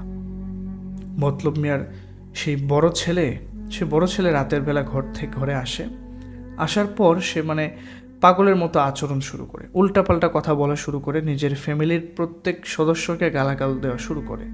তো এমন একটা পর্যায়ে যখন মতলব মিয়া তার স্ত্রী তার এরকম দুর্ব্যবহার সহ্য করতে না পেরে তারা ওই যে বড় ছেলের রুম থেকে বেরিয়ে তারা তাদের রুমে চলে যায়। তো একটু পর যেটা শুনতে পায় মতলব মিয়া অন্য রুম থেকে, যে কারো শরীরে আমরা মারলে যেরকম আওয়াজ হয় এরকম একটা আওয়াজ তিনি শুনতে পাচ্ছিলেন। এবং তাড়াহুড়ো করে মতলব মিয়া সে ঘরে যান, সে রুমে যান বড় ছেলের। সেখানে গিয়ে তিনি দেখেন যে ছেলে নিজের হাত দিয়ে নিজের শরীরে আঘাত করতেছে, প্রতিনিয়ত নিজের বুকে, পেটে, কপালে অনেক জোরে জোরে সে আঘাত করতেছে। এই জিনিসটা দেখে মতলবের স্ত্রীও আসছিল, সাথে সাথে গিয়ে তাদের ছেলের হাত ধরে। মতলব মিয়া যেটা বুঝতে পারেন, ছেলের শরীরে এত পরিমাণ শক্তি দিয়ে তিনি ধরে রাখতে পারছেন না তার হাত দুটো। বারবার তার হাত নিজের শরীরে আঘাত করতেছে, বারবার, কোনোভাবেই তিনি ধরে রাখতে পারছেন না। বেশ কিছুক্ষণ এইভাবে চলার পর যখন মতলব মিয়ার স্ত্রী ব্যাপারটা বুঝতে পারে এবং সে মনে করে যে তার গলা থেকে তাবিজটা খুলে ছেলের গলায় পরিয়ে দিলে হয়তো কিছুটা রেহাই হতে পারে, একটা আল্লাহর রহমত হতে পারে, তখন এই কথা ভেবে মতলব মিয়ার স্ত্রী সাথে সাথে তার গলা থেকে তাবিজটা খুলে ছেলের গলায় পরিয়ে দেয়।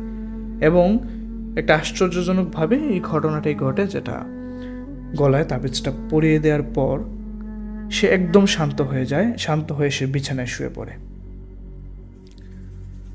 তো বুঝতে পারে মতলব মিয়া যে হ্যাঁ, হুজুরের দেয়া সেই তাবিজটা বড় ছেলে ব্যবহার না করাতে তার সাথে এই সমস্যাটা হয়েছে।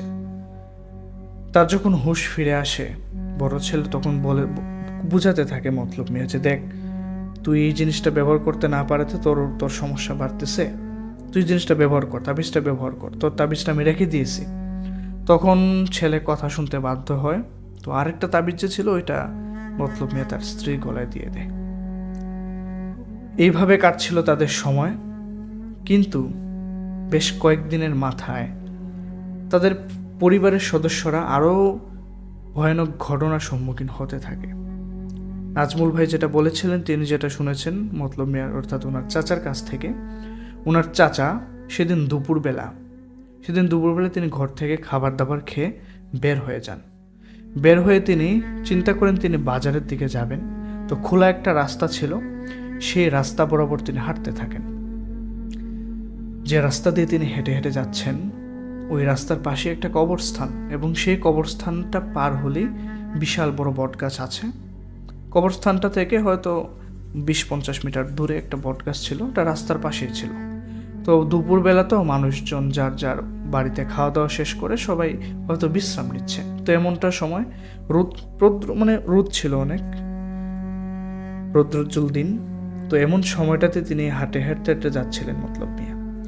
কবরস্থানটা তিনি পার হওয়ার পর তিনি যখন হাঁটতেছেন, বটগাছটা তো ছিল একটু বড় বটগাছ ছিল। ওই বটগাছের নিচে তিনি দেখতে পান কেউ একজন বসে আছে। দূর থেকে কবরস্থানটা পার হওয়ার পরে যখন ওই গাছটা ওনার নজরে আসে, মতলব মিয়া দেখতে পায় যে ওই গাছের নিচে কেউ একজন বসে আছে। সে দূর থেকেই জিনিসটা লক্ষ্য করতে করতে সামনের দিকে আগাচ্ছিল।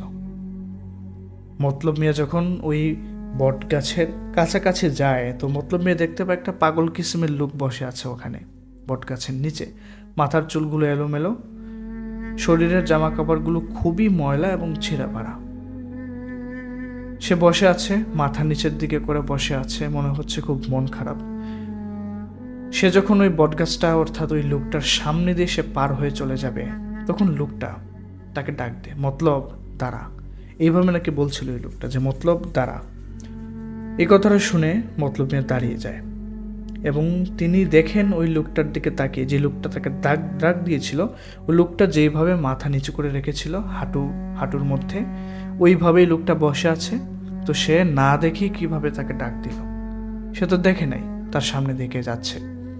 তো মতলব মিয়া সেখানে দাঁড়ানোর পর ওই পাগলের মতো লোকটা তার মাথা তুলে সে বলছিল, কোথায় যাচ্ছিস? সে বলে, ওই পাগল লোকটা বলছিল মতলব মিয়াকে, কোথায় যাচ্ছিস? তো মতলব মিয়া পাত্তা দেয় না যে পাগল।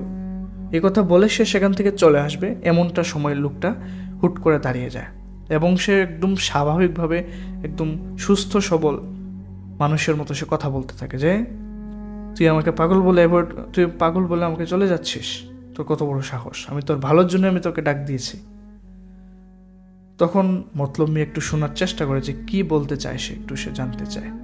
তখন পাগল কিশোরের মতো সেই লোকটা মতলব মিয়াকে বলছিল যে তোর পরিবারে তো ঘোর বিপদ নেমে আসতে পারে, তুই আগে থেকে সাবধান না হলে তোর পরিবারের সদস্যদের কিন্তু প্রাণের ঝুঁকি আছে, আগে থেকে তোকে সাবধান হতে হবে। তো এই কথা শুনে মতলব মিয়া একটু আগ্রহ পায়, মানে সে আগ্রহ নিয়ে শুনতে থাকে যে তারপর বলেন কি সমস্যা, আমার কি ক্ষতি হতে পারে আমাদের পরিবারে। ওই পাগল কিসিমের মতো সেই লোকটা মতলব মিয়াকে তখন বলে, তুই যদি তোর পরিবারের ভালো চাস তাহলে তোকে বেশ কয়েকটা কাজ করতে হবে। তখন তিনি বলেন যে কি কাজ করতে হবে আমাকে? যে তুই বেশি বেশি পাগল গরিব মিসকিনদের তুই খাওয়াবি, তোর বাড়িতে দাওয়াত করে খাওয়াবি, এমনকি তাদেরকে খাওয়াতে হবে রাতের বেলা, দিনের বেলা খাওয়ালে চলবে না। খাওয়ানোর জন্য যখন ওই লোকটা বলে যে খাবারের আইটেমে কি কি জিনিস থাকবে, তখন ওই লোকটা বলছিল মতলব মিয়াকে যে রাতের বেলা তোর বাড়িতে যদি কেউ আসে তুই তাকে কখনোই ফিরিয়ে দিস না, ওর জন্য তোকে খাবার প্রস্তুত করে রাখতে হবে এবং তুই যদি যত সম্ভব পারিস সেই খাবারগুলো তুই প্রস্তুত রাখার চেষ্টা করবি। তখন মতলব মিয়া বলেন যে কি ধরনের খাবার আমি প্রস্তুত রাখবো। মতলব মিয়া তোর কাছ থেকে সেই ঝুঁকির কথাটা শুনে তিনি একটু ঘাবড়ে যান। তো তিনি শুনছিলেন যে এই পাগলটা কি বলে, একটু শুনে দেখি। তুই পাগলটা বলে, তুই এক বাটি রক্ত জোগাড় করে রাখিস, যেই তোর বাড়িতে আসুক তুই এক বাটি রক্ত জোগাড় করে রাখিস, আর কিছু হাড়ের সাথে লেগে থাকা যে মাংস থাকে না, ওই হাড় মাংস সহ কিছু রেখে দিস। তো যেই তোর বাড়িতে আসবে রাতের বেলা তুই তাকে সেটা খেতে দিস, এটা তোর জন্য মঙ্গল হবে। এই কথা শুনে মতলব মিয়া আসলেই ধরে নে যে লোকটা পাগল, এবং সে আবার পাগল বলতে বলতে মতলব মিয়া তখন সেখান থেকে চলে যায়। যে এই পাগলটা কি বলতেছে আন্তাজে, কোনো মানুষ কি এবার এটা খাবে? রক্ত, তারপরে কাঁচা মাংস, হাড়ের সাথে লেগে থাকা সেই মাংস, হাড় সহ এগুলো কোনো মানুষ খেতে পারে? তো এই কথা বলে তখন মতলব মিয়া চলে যায়। বাজারে কাজকর্ম সেরে সে যখন আবারও বাড়ির দিকে ফিরছিল, তখন সে বটগাছের দিকে লক্ষ্য করে দেখে যে না, ওই পাগল কিসিমের মতো সেই লোকটা এখানে আর নেই। বাড়িতে সে চলে আসার পর সে তার স্ত্রীকে জিজ্ঞাসা করে যে তার বড় ছেলে কোথায়, কারণ বড় ছেলের তো বেশ কয়েকদিন আগে সমস্যাটা হয়েছিল, সে নিজের শরীরে নিজের হাত দিয়ে সে আঘাত করছিল। তো এমন একটা পর্যায়ে হয়েছিল যে তার শরীরে আঘাতের ফলে শরীরে বেশ অনেকটা জায়গা কালশিটে হয়ে গিয়েছিল, অর্থাৎ হাতের সেই আঘাতে রক্ত জমে গিয়েছিল সেই জায়গাগুলোতে। তো তিনি ভাবলেন তাকে নিয়ে ডাক্তারের কাছে যাবেন। তো এই কারণে তিনি জিজ্ঞাসা করছিলেন ওনার ওয়াইফকে যে বড় ছেলে কই। তো ওনার ওয়াইফ বলে যে বড় ছেলে তো বেশ অনেকক্ষণ আগে বাইরে বের হয়ে গেছে। বড় ছেলের রুমে গিয়ে নাকি তার ওয়াইফ দেখতে পায় যে রুমের বিছানায় ওই তাবিজটা পড়ে আছে, তার গলায় কিন্তু ওই তাবিজটা নাই। তো এই জিনিসটা বুঝতে পারে, বলতে তাইলে তো তার ঘোর বিপদ। এসে যেহেতু ওই তাবিজটা ফেলে রেখে গিয়েছে, তাহলে তো সমস্যা হতে পারে। মতলব মিয়া একটু ভয় পেয়ে যায় এবং সে সাথে সাথে ঘর থেকে বের হয়ে যায় তার সে ছেলেকে খুঁজতে। এদিক সেদিক আশেপাশে সব জায়গায় খোঁজাখুঁজির পর মতলব মিয়া যখন যাবে, মানে প্রায় বিকেল হয়ে গিয়েছিল, অনেকটা সময় নিয়ে সে খুঁজতেছিল তার বড় ছেলেকে। যখন বাজারের দিকে সে যাবে, বাজারের দিকে গিয়ে সে তার ছেলেকে খোঁজার চেষ্টা করবে, সে আবারও কবরস্থানটা পার হওয়ার পর সে দেখতে পায় ওই বট গাছের নিচে তার ছেলে শুয়ে আছে। এই জিনিসটা দেখে তো সে সাথে সাথে তার ছেলের কাছে যায় এবং তার ছেলেকে হাত দিয়ে নাড়াতে থাকে, এই কী হয়েছে, তুই এখানে শুয়ে আছিস কেন? হ্যাঁ, তুই ঘর থেকে কোন সময় বাইর হয়েছিস? তোর গলায় সে তাবিজ নাই কেন? বারবার মতলব মিয়া জিজ্ঞাসা করছিল, কিন্তু তার ছেলে কিছুই বলতে পারছিল না। মানে মনে হচ্ছে সে কিছুই বুঝতে পারতেছে না, একদম বোকার মতো তাকিয়ে আছে, ফেল ফেল করে তাকিয়ে আছে। মনে হচ্ছে সে কোনো কথা শুনতেও পাচ্ছে না, সে কোনো উত্তরও দিতে পারবে না, এরকম একটা অবস্থা। মতলব মিয়া তখন বিকাল টাইম তো, মানুষজন রাস্তা দিয়ে আসা যাওয়া করতেছে, তো মতলব মিয়া বেশ কয়েকজনকে নিয়ে বলে যে একটু আমাকে সাহায্য করেন, আমার ছেলেকে বাড়িতে নিয়ে যাই। সে অসুস্থ, খুবই অসুস্থ, এমনকি সে হাঁটতেও পারতেছে না, শুয়ে আছে বসছে, কিন্তু সে দাঁড়িয়ে সে হাঁটতে পারতেছে না, বারবার পড়ে যাচ্ছে।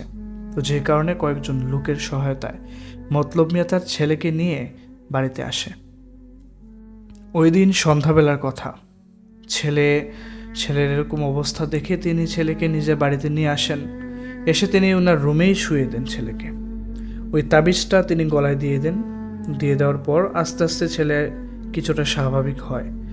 মা সারাক্ষণই তার ছেলের পাশে বসেছিল।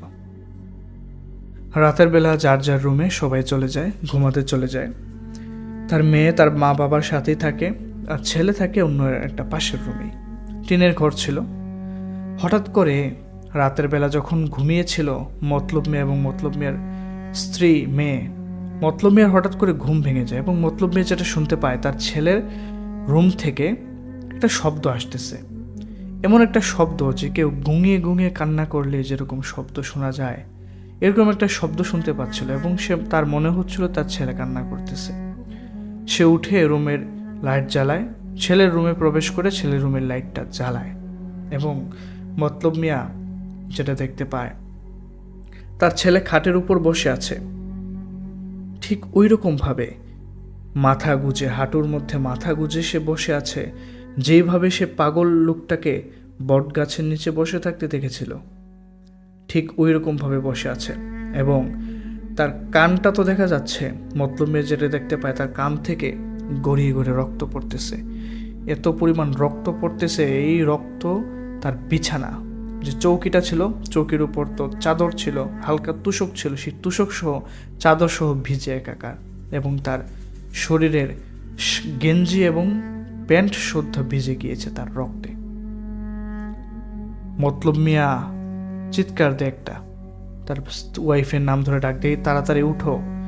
মতলব মিয়া তার ছেলের কাছে যায়, গিয়ে তার ছেলের মাথা ধরে উপরের দিকে তোলার চেষ্টা করে এবং তার ছেলের মাথা যখন উপরের দিকে তুলে এবং সরাসরি তার ফেসটা যখন মতলব মিয়া দেখতে পায়, মতলব মিয়া সেখানে জ্ঞান হারানোর মতো অবস্থা দেখতে পায়। তার ছেলের ফেস এতটাই বিচ্ছিরি দেখতে, মনে হচ্ছে সে তার ঠোঁট এবং তার দাঁতগুলো একদম ফেটে গিয়েছে, মনে হচ্ছে কেউ থেতলে দিয়েছে, এরকম একটা অবস্থা, থেতলানো।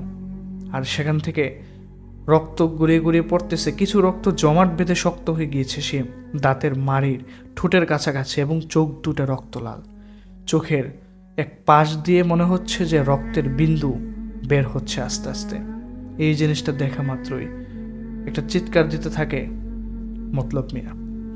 সে কি করবে বুঝতে পারতেছে না। তার ওয়াইফ যখন এই জিনিসটা দেখে, সাথে সাথে তার ওয়াইফের দিকে যখন তাকায় দেখে তার ওয়াইফ সেখানে জ্ঞান হারায়। তার ওয়াইফ জ্ঞান হারানোর পর মতলব মিয়ার কোনো উপায় খুঁজে পায় না, সে এখন কী করবে, তার ছেলের এই অবস্থা কেন। সে জোরে জোরে দোয়া দরুদ পড়তে থাকে, যে যতটুকু পারে, যতটুকু জানে সে হুজুরের কাছ থেকে শিখেছিল, সেরকমভাবে সে দোয়া দরুদ পড়তে থাকে তার ছেলের এই অবস্থা দেখে। তার ছেলের শারীরিক অবস্থা কিন্তু আসলে এরকম ছিল, কিন্তু কিভাবে হলো রাতের বেলা হঠাৎ করে, সে কোনোভাবে বুঝতে পারে না। দোয়া দরুদ যখন সে পড়া শুরু করে, তার ছেলে, মনে হচ্ছিল তার ছেলে তখন একটা ঘোরের মধ্যে ছিল, সে কোনো কিছু বুঝতে পারছিল না, শুধু বসেছিল। তো তার দোয়া দরুদ পড়ার এক পর্যায়ে তখন দেখতে পায় তো তার ছেলের আস্তে আস্তে স্বাভাবিক জ্ঞানটা ফিরে আসতেছে, এবং তার ছেলের যখন জ্ঞানটা ফিরে আসে তখন সে তার হাত দিয়ে রক্ত টাচ করতে থাকে, তার মুখ টাচ করতে থাকে, যে কি হয়েছে, আমার কি হয়েছে, আমার এরকম অবস্থা কেন হয়েছে, কিভাবে হয়েছে, সে তার বাবাকে বারবার প্রশ্ন করতে থাকে। কিন্তু মতলব মিয়া এক দৃষ্টে তার ছেলের দিকে তাকিয়ে থাকা ছাড়া সে আর কিছু বলতে পারছিল না। কিছুক্ষণ পর ওই ছেলে নামে তার বিছানা থেকে, মতলব মিয়াও তার ওয়াইফের জ্ঞান ফিরায়। তারপর সাথে সাথে বালতি থেকে পানি নিয়ে পানি ঢালতে থাকে তার ছেলের মাথায়, একদম উঠানে নিয়ে আসে বাইরে। পানি ঢালতে ঢালতে আস্তে আস্তে রক্ত পড়া বন্ধ হয়ে যায়। তখনই যখন দোয়া দরুদ পড়ার পর সেই বড় ছেলের যখন স্বাভাবিক জ্ঞানটা ফিরে এসেছিল, তখন থেকেই রক্ত যে পড়াটা ছিল সেটা বন্ধ হয়ে যায় আস্তে আস্তে। তারপর তার ছেলের সমস্ত মাথা মুখ ধুয়ে দেওয়া হয়, ধুয়ে রক্তটা পরিষ্কার করা হয়, কিন্তু তার ঠোঁটগুলো যে দাঁতের মাড়িগুলো থেতলে গিয়েছিল সেগুলো থেতলানো অবস্থায় আছে, এবং প্রচণ্ড প্রচণ্ড যন্ত্রণা হচ্ছে তার। সে বারবার বলছিল, আমার মুখ, আমার মাথা, আমার কান যন্ত্রণা করছে, আমি আমি আমি সহ্য করতে পারতেছি না। কিছুই করার নাই, এত রাতে তো কোনো ফার্মেসি খোলা থাকবে না, কোনো ডাক্তার সে দেখাতে পারবে না। সারা রাত সে ব্যথায় কাতরাতে থাকে। তার মা বাবা বোন সবাই এক রুমে বসেছিল, তার পাশে ছিল, বাতাস করতেছিল তাকে। পরদিন সকালবেলা তাড়াহুড়ো করে তাকে নিয়ে যায় ডাক্তারের কাছে, অর্থাৎ ফার্মেসিতে থাকে না গ্রাম্য চিকিৎসক, ওই গ্রাম্য চিকিৎসকের কাছে নেওয়া হলে চিকিৎসক একটু চিকিৎসা করে দেন, অর্থাৎ থেতলানো জায়গাগুলো একটু মেডিসিন দিয়ে পরিষ্কার করে একটু ব্যান্ডেজ তিনি লাগিয়ে দেন, ওয়ান টাইম লাগিয়ে দেন যে যে জায়গাগুলো থেতলে গিয়েছিল। ডাক্তার অবাক হয়ে যায় যে তার শরীরে কিভাবে এরকম হয়েছে, তার মুখ কিভাবে থেতলে গিয়েছে, কিন্তু কেউই, তার বাবা অর্থাৎ মতলব মিয়া, তার ছেলে নিজে, সে কিছুই বলতে পারছে না কিভাবে হয়েছে। বাসায় আসার পর তার বাবা জিজ্ঞাসা করতে থাকে, একটু মনে করার চেষ্টা কর কি হয়েছে, মানে ছেলে কোনোভাবেই মনে করতে পারতেছে না তার সাথে কি ঘটেছে। সে এতটুকুই তার মনে আছে, সে ঘুমিয়েছিল, একটা স্বপ্ন দেখতেছিল, স্বপ্নে নাকি দেখতেছিল একটা পাগল লোক তাকে ডাকতেছে, এটাই সে দেখতে পাইছিল। এই কথাটা যখন মতলব মিয়া শুনতে পায় যে একটা পাগল লোক তোকে স্বপ্নের মধ্যে দেখা দিছে, তখন মতলব মিয়া একটু নড়ে চড়ে বসেন, এবং তিনি বুঝে যান যে ওই পাগল লোকটার সাথে কোনো একটা সম্পর্ক, কোনো একটা কানেকশন অবশ্যই আছে। মতলব মিয়া আবার ওই হুজুরের সাথে দেখা করতে যান। এইবারে তিনি সব কিছু বলেন যে আমার ছেলের এই অবস্থা হয়ে গিয়েছে, এবং আমি দেখেছিলাম ওই বটতলা একটা পাগল, ওই পাগল আমাকে এরকম এরকম কথা বলেছে, এখন আমি কি করতে পারি। হুজুর তখন বলেন, দেখেন আপনাদের এই সমস্যাটা আমার সাধ্যের বাইরে, আমি আপনাদের কিছু করতে পারবো না, তবে আমার পরিচিত একজন ভালো হুজুর আছেন, সেই হুজুরের ঠিকানাটা আমি আপনাকে দিতে পারি। তবে শর্ত হচ্ছে, আমি যে আপনার পরিবারের যে সমস্যার সমাধানের চেষ্টা আমি করেছিলাম, প্রথম দিকে আমি তাবিজ দিয়েছিলাম, পানি পড়া দিয়েছিলাম, এই বিষয়ে কিন্তু ওই হুজুরের সাথে আলাপ আলোচনা করা যাবে না। ঠিক আছে, ওই হুজুরের নাম্বার দিয়ে দেন, সেই গ্রামের হুজুর মতলব মিয়ার কাছে নাম্বার দিয়ে দেন। মতলব মিয়া সে নাম্বার নিয়ে বাড়িতে চলে আসে। পুরো একদিন কেটে যাবার পর তার বড় ছেলে হঠাৎ করে তার বাবাকে ডাকে এবং বলে যে, আব্বা আমার মনে পড়ছে আমার কি হয়েছিল, আমি মনে করতে পারছি, এবং স্পষ্ট আমি মনে করতে পারছি এখন। তখন বলে যে, বল কি হয়েছে তোর, ওই দিন রাতে তোর সাথে কি হয়েছিল। তখন সে বলতে থাকে যে, আমি যে স্বপ্নটা দেখেছিলাম, ওই পাগল কিসমির লোকটা আমাকে ডাকতেছে, আমি স্বপ্নের মধ্যেই উঠি, এবং উঠার পর দেখি যে আমার আসলেই ঘুম ভেঙে গেছে, এবং আমার মনে হচ্ছিল যে দরজার বাইরে কেউ একজন আমার জন্য অপেক্ষা করতেছে। আমি বিছানা থেকে নামি গিয়ে তার রুম বরাবর কিন্তু একটা দরজা ছিল বাইরে যাওয়ার, আর আরেকটা যে রুম ছিল মতলব মিয়ারা যেখানে থাকতো, ওই রুমেও ছিল একটা দরজা বাইরে যাওয়ার। তো তার ছেলে বিছানা থেকে নেমে গিয়ে দরজাটা খোলার পর সে দেখতে পায় স্বপ্নের মধ্যে যে পাগল লোকটাকে সে দেখেছিল, সে পাগল লোকটা তার দরজার সামনে দাঁড়িয়ে আছে, তার মুখোমুখি তাকিয়ে আছে ওই লোকটা, এবং সে বলতেছে যে, আমি তোকে ডাকতেছিলাম, তুই এতক্ষণ পর দরজা খুললি।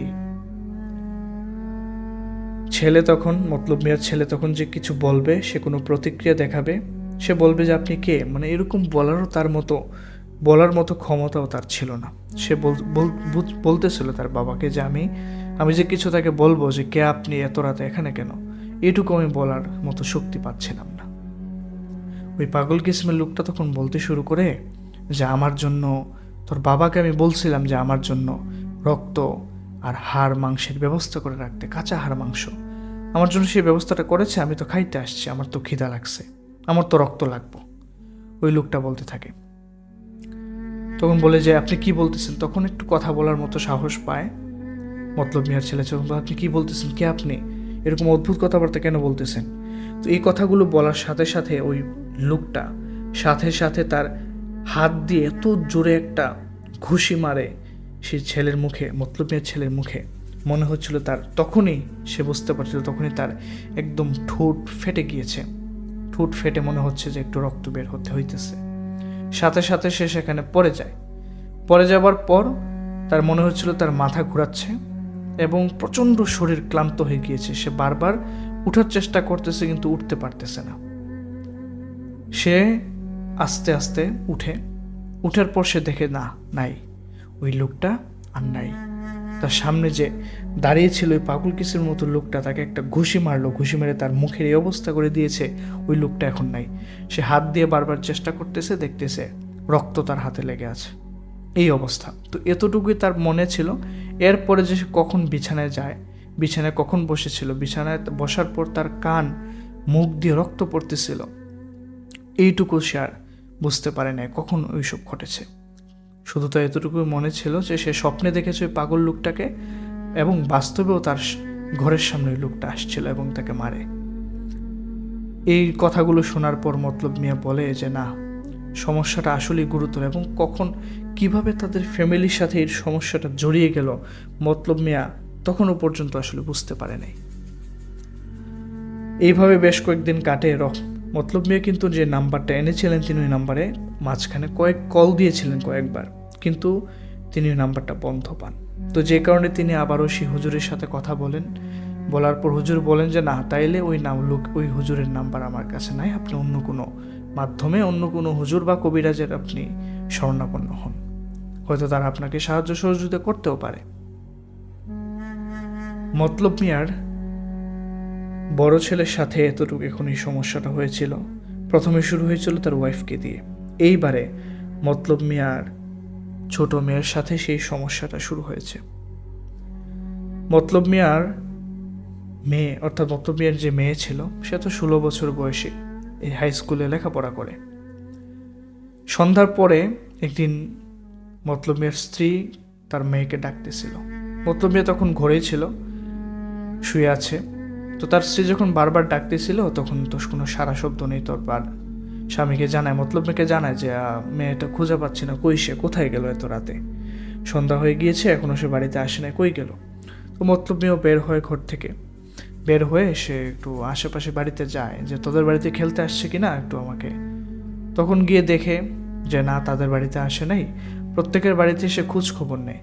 তো যখন অনেকজনের বাড়িতে খোঁজ খবর নেওয়ার পর জানতে পারে যে তাদের বাড়িতে তার মেয়ে আসে নাই, তখন মতলব মিয়া মনে মনে ভয় পায় যে তার মেয়েরও কি তার বড় ছেলের মতো কোনো সমস্যা হলো কিনা।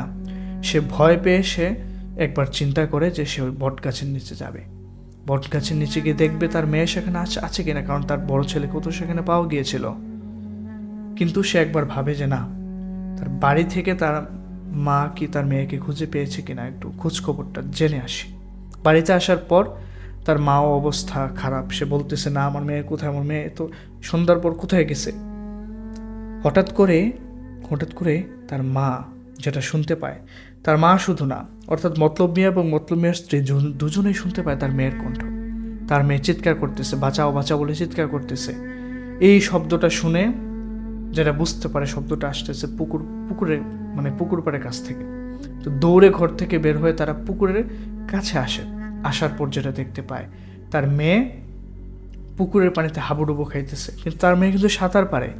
সন্ধ্যাবেলা এরকম অন্ধকারের মধ্যে তার মেয়ে কেন পুকুরে আসলো, বা কেনই সে এভাবে পানির একদম পুকুরের মাঝখানে, সে কিন্তু পুকুরের পারে না, অর্থাৎ তাদের বাড়ির ঘরটা বের হয়ে একটু পাশেই কিন্তু সেই পুকুরে কিন্তু ঘাটলা আছে।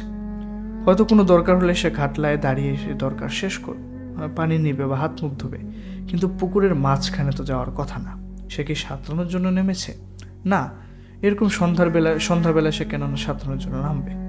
তো দেখতে পায়, যেটা দেখতে পাচ্ছিল তার মেয়ে, অর্থাৎ তার মেয়ে ওই পুকুরের ঠিক মাছ বরাবর ডুবে যাওয়ার মতো অবস্থা। এই জিনিসটা দেখা মাত্রই সাথে সাথে মতলব মিয়া পুকুরে ঝাঁপ দেয়। পুকুরে ঝাঁপ দিয়ে তার মেয়ের কাছে যায়, দেখে যে তার মেয়ের শরীরের চামড়া একদম কুঁচকে গিয়েছে। মনে হচ্ছিল যে পানিতে অনেকক্ষণ যাবৎ পানিতে মানুষজন থাকলে তার হাতের চামড়াগুলো যেভাবে সাদা হয়ে যায়, এরকম একটু কুঁচকে যায়, এরকম হয়ে গিয়েছিল তার মেয়ের শরীরের চামড়া। তাকে ধরে টেনে নিয়ে পুকুর পাড়ে উঠে আস্তে আস্তে, তার মেয়ে একদম ভিজে একাকার, সে হাঁটতে পারতেছে না, সে বারবার চিৎকার করতেছে, আমাকে কেউ একজন আমাকে ধরে এই পুকুরে এনে ফেলে দিয়েছে, আমাকে মেরে ফেলার চেষ্টা করতেছিল, আমাকে বাঁচাও বারবার বলতেছিল।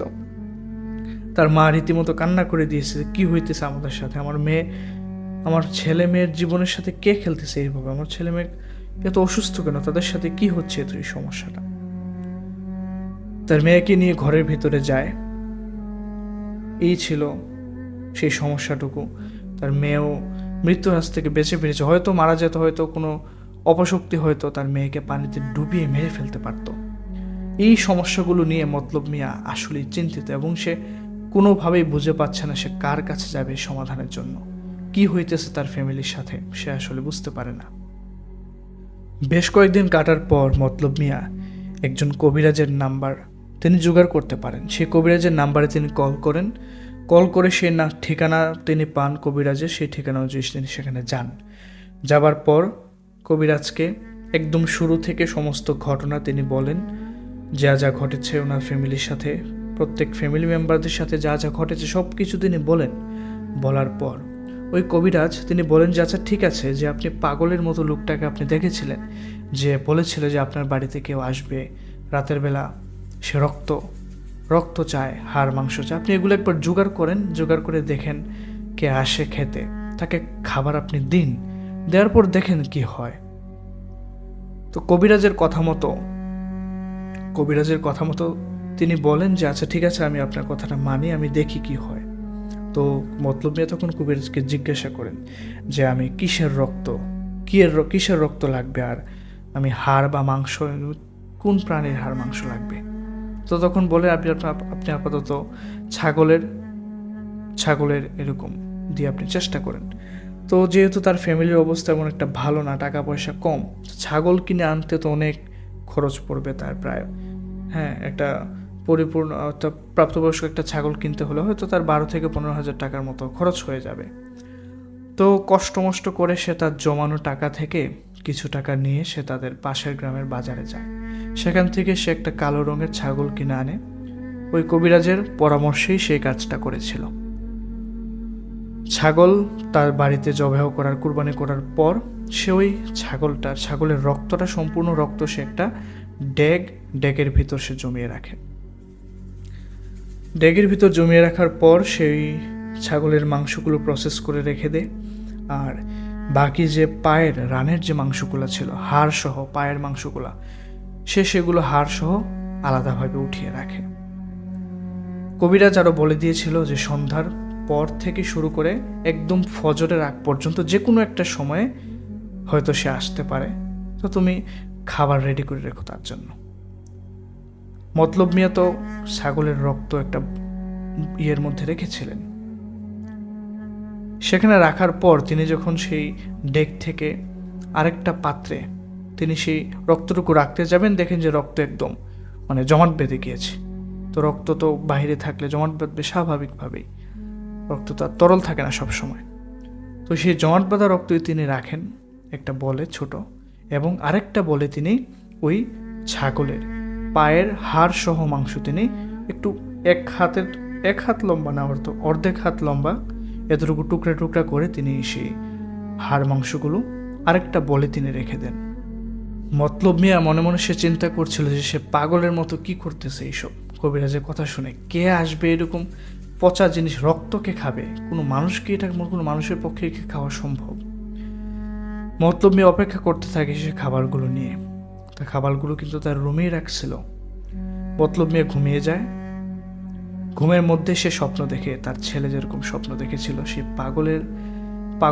পাগল কিসিমের সেই লোকটাকে যে স্বপ্নে দেখেছিল, সে আবারও দেখে সেই পাগল কিসিমের সেই লোক তার বাড়ির উঠানে দাঁড়িয়ে আছে এবং তাকে আহ্বান করতেছে তার সেই খাবারগুলো যেন নিয়ে আসে। স্বপ্নটা দেখার পর মতলব মিয়ার ঘুম ভেঙে যায় এবং সে বুঝতে পারে হয়তো সেই লোকটা এসেছে, কারণ তার ছেলের স্বপ্ন দেখেছিল। স্বপ্ন দেখার পর সে যখন বাইরে যায় তখন সে সরাসরি সেই লোকটাকে দেখতে পেয়েছিল। মতলব মিয়া বুকের ভেতর সাহস নিয়ে সে ওই রক্তের যে বলটা ছিল, যে বলের ভিতরে রক্ত ছিল, আরেকটা বলের ভিতরে সে হাড় সহ মাংস ছিল, সেই মাংসগুলো সে হাতে নেয় এবং দরজা খোলার পর দেখতে পায় সেই পাগল লোকটা। যেই পাগল লোকটা ওই বট গাছের নিচে ছিল, তাকে উপদেশ দিয়েছিল, সেই পাগল লোকটা কিছু বলার আগেই সে পাগল লোকটা ঘরের ভেতরে প্রবেশ করে সে মাটিতে বসে পড়ে, ফ্লোরে বসে পড়ে। মতলব মিয়া তখন দেরি করেন না, তিনি তার সামনে সেই রক্তের বলটুকু আর হাড়ের সেই বলটুকু তিনি দেন। মতলব মিয়া তাকিয়ে থাকেন লোকটার দিকে, পাগলের মতো সেই লোকটার দিকে তাকিয়ে থাকেন। তার ঘরে প্রবেশ করে সে খাওয়া শুরু করে। সেখানে বসে যখন মতলব মিয়া সেই দুটো বল তার সামনে দেয়, সে প্রথমে রক্তটুকু এক টান সে পান করে। রক্তটা একটু জমাট বেঁধে গিয়েছিল, তবুও সে খেয়ে ফেলে সেই রক্তটা। খাবার পর সে সেই হাড়গুলো সে চিবোতে থাকে, অবাক দৃষ্টিতে তাকিয়ে থাকে। মতলব মিয়া যে কি দেখতেছে তার চোখের সামনে, এগুলো কি হচ্ছে সে বিশ্বাস করতে পারতেছে না। সে সরাসরি চোখের সামনে এগুলো কি দেখতেছে। সে যে কিছু জিজ্ঞাসা করবে, পাগলের মতো লোকটাকে সে যে জিজ্ঞেস করবে কিছু, এই শক্তিটুকু সে পাচ্ছিল না। সে থায় দাঁড়িয়ে আছে, মনে হচ্ছে একটা ঘোরের মধ্যে সে পড়ে আছে। কোনো কিছু বলার মতো সামর্থ্য বা শক্তি কোনোটাই নাই। শুধু তাকিয়ে সে অবাক দৃষ্টিতে দেখতেছে ওই লোকটাকে। তার দাঁতগুলো মনে হচ্ছে এত ধারালো এবং এত শক্তিশালী।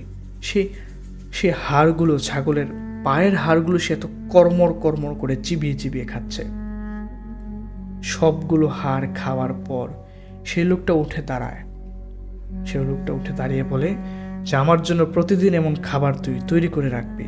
আমি প্রতিদিন আসবো, প্রতিদিন রাতের বেলা আমি তোর বাড়িতে আসবো, তুই আমার জন্য খাবার প্রস্তুত করে রাখিস। মতলব মিয়া তো ওই ঘরের মধ্যে পড়ে আছে, সে কোনোভাবেই কোনো উত্তর বলতেও পারতেছে না, কোনো প্রশ্ন জিজ্ঞাসা করতে পারতেছে না।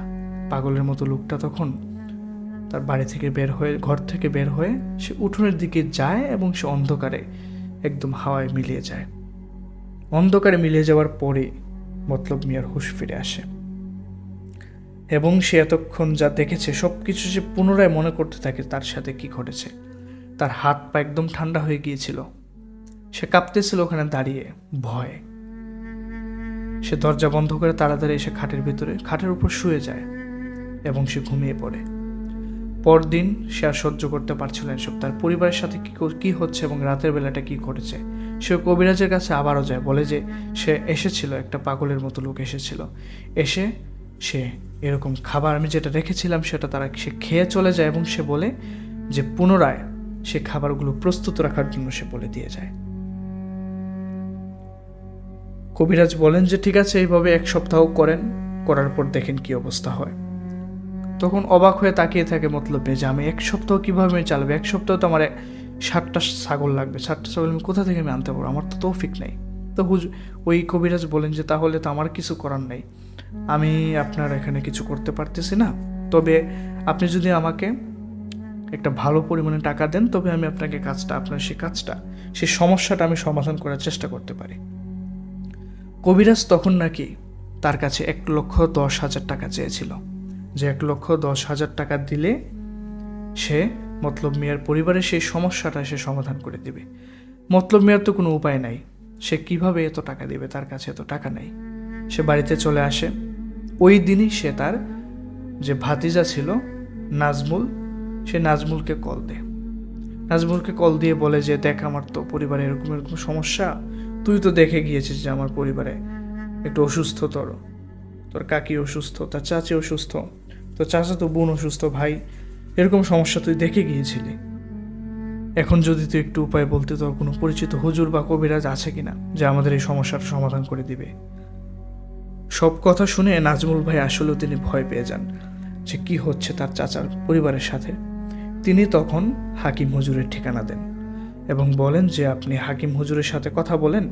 হাকিম হুজুরের সাথে নাজমুল ভাইয়ের আগেই পরিচয় ছিল, যে কারণে তিনি হাকিম হুজুরকে বলে দেন যে দেখেন আমার চাচার পরিবারে এরকম এরকম সমস্যা হচ্ছে, আপনি একটু সমাধান করে দিতেন। তো হাকিম হুজুর তখন তিনি বলেন যে আমি তোমার চাচার পরিবারের সাথে আমি দেখা করতে চাই। তো হাকিম হুজুর নিজেই যান, নাজমুল ভাই তখন কিন্তু যান নাই, কারণ ওনার পরীক্ষার চাপ ছিল, ওনার পড়ালেখার চাপ ছিল, যে কারণে তিনি যাইতে পারেননি। তো হাকিম হুজুর নাকি তখন গিয়েছিলেন সেই তার চাচার বাড়িতে। তো সেখানে যাওয়ার পর হাকিম হুজুর তিনি ঘুরে ঘুরে দেখেন তার পুরো বাড়ি, দেখার পর পুকুর, এগুলো দেখার পর তিনি বলেন যে ঠিক আছে, আমি আপাতত বাড়িটা ভালো করে বন্ধ করে দিয়েছি, পুরো বাড়ি, কোনো ঘর বন্ধ করছে তিনি, পুরো বাড়ি বন্ধ করে দিয়ে যাচ্ছে এবং আশা করছি বেশ কয়েকদিন কোনো সমস্যা হবে না। তো হাকিম হুজুর তখন ওনার নিজস্ব পদ্ধতিতে পুরো বাড়িটা, অর্থাৎ পুরো এরিয়াটা, পুকুর পাড় সহ পুরো বাড়ির এরিয়াটা তিনি বন্ধ করে দেন। বন্ধ করে তিনি বলেন যে ঠিক আছে, আমি কয়েকদিন পর আপনার সাথে যোগাযোগ করব এবং কি করা যায়, কিভাবে সেই সমস্যাটা সমাধান হবে আমি আপনাকে বলে দিয়ে যাব। হাকিম হুজুর চলে যান বাড়িতে। ওনার নিজ বাড়িতে আসার পর অর্থাৎ হাকিম হুজুর তার চাচার বাড়িতে গিয়ে যেভাবে সলভ করেছেন সমস্যাটা, সেই সমস্যাটা নাজমুল ভাই পরবর্তীতে হাকিম হুজুরের কাছ থেকে শুনেছিলেন। তো হাকিম হুজুর তিনি বাড়িতে যান, গিয়ে তিনি একটু জানার চেষ্টা করেন। তো তখন ওনার মনে পড়ে যে উনি তো সমস্ত কিছু জেনে এসেছেন, কিন্তু তিনি কোনোভাবেই তিনি বুঝতে পারতেছেন না এই ফ্যামিলি কীরকম সমস্যা কীভাবে। তো তিনি ভাবেন যে ঠিক আছে, তখন তিনি কায়েসকে স্মরণ করেন, ওনার সেই সাহায্যকারী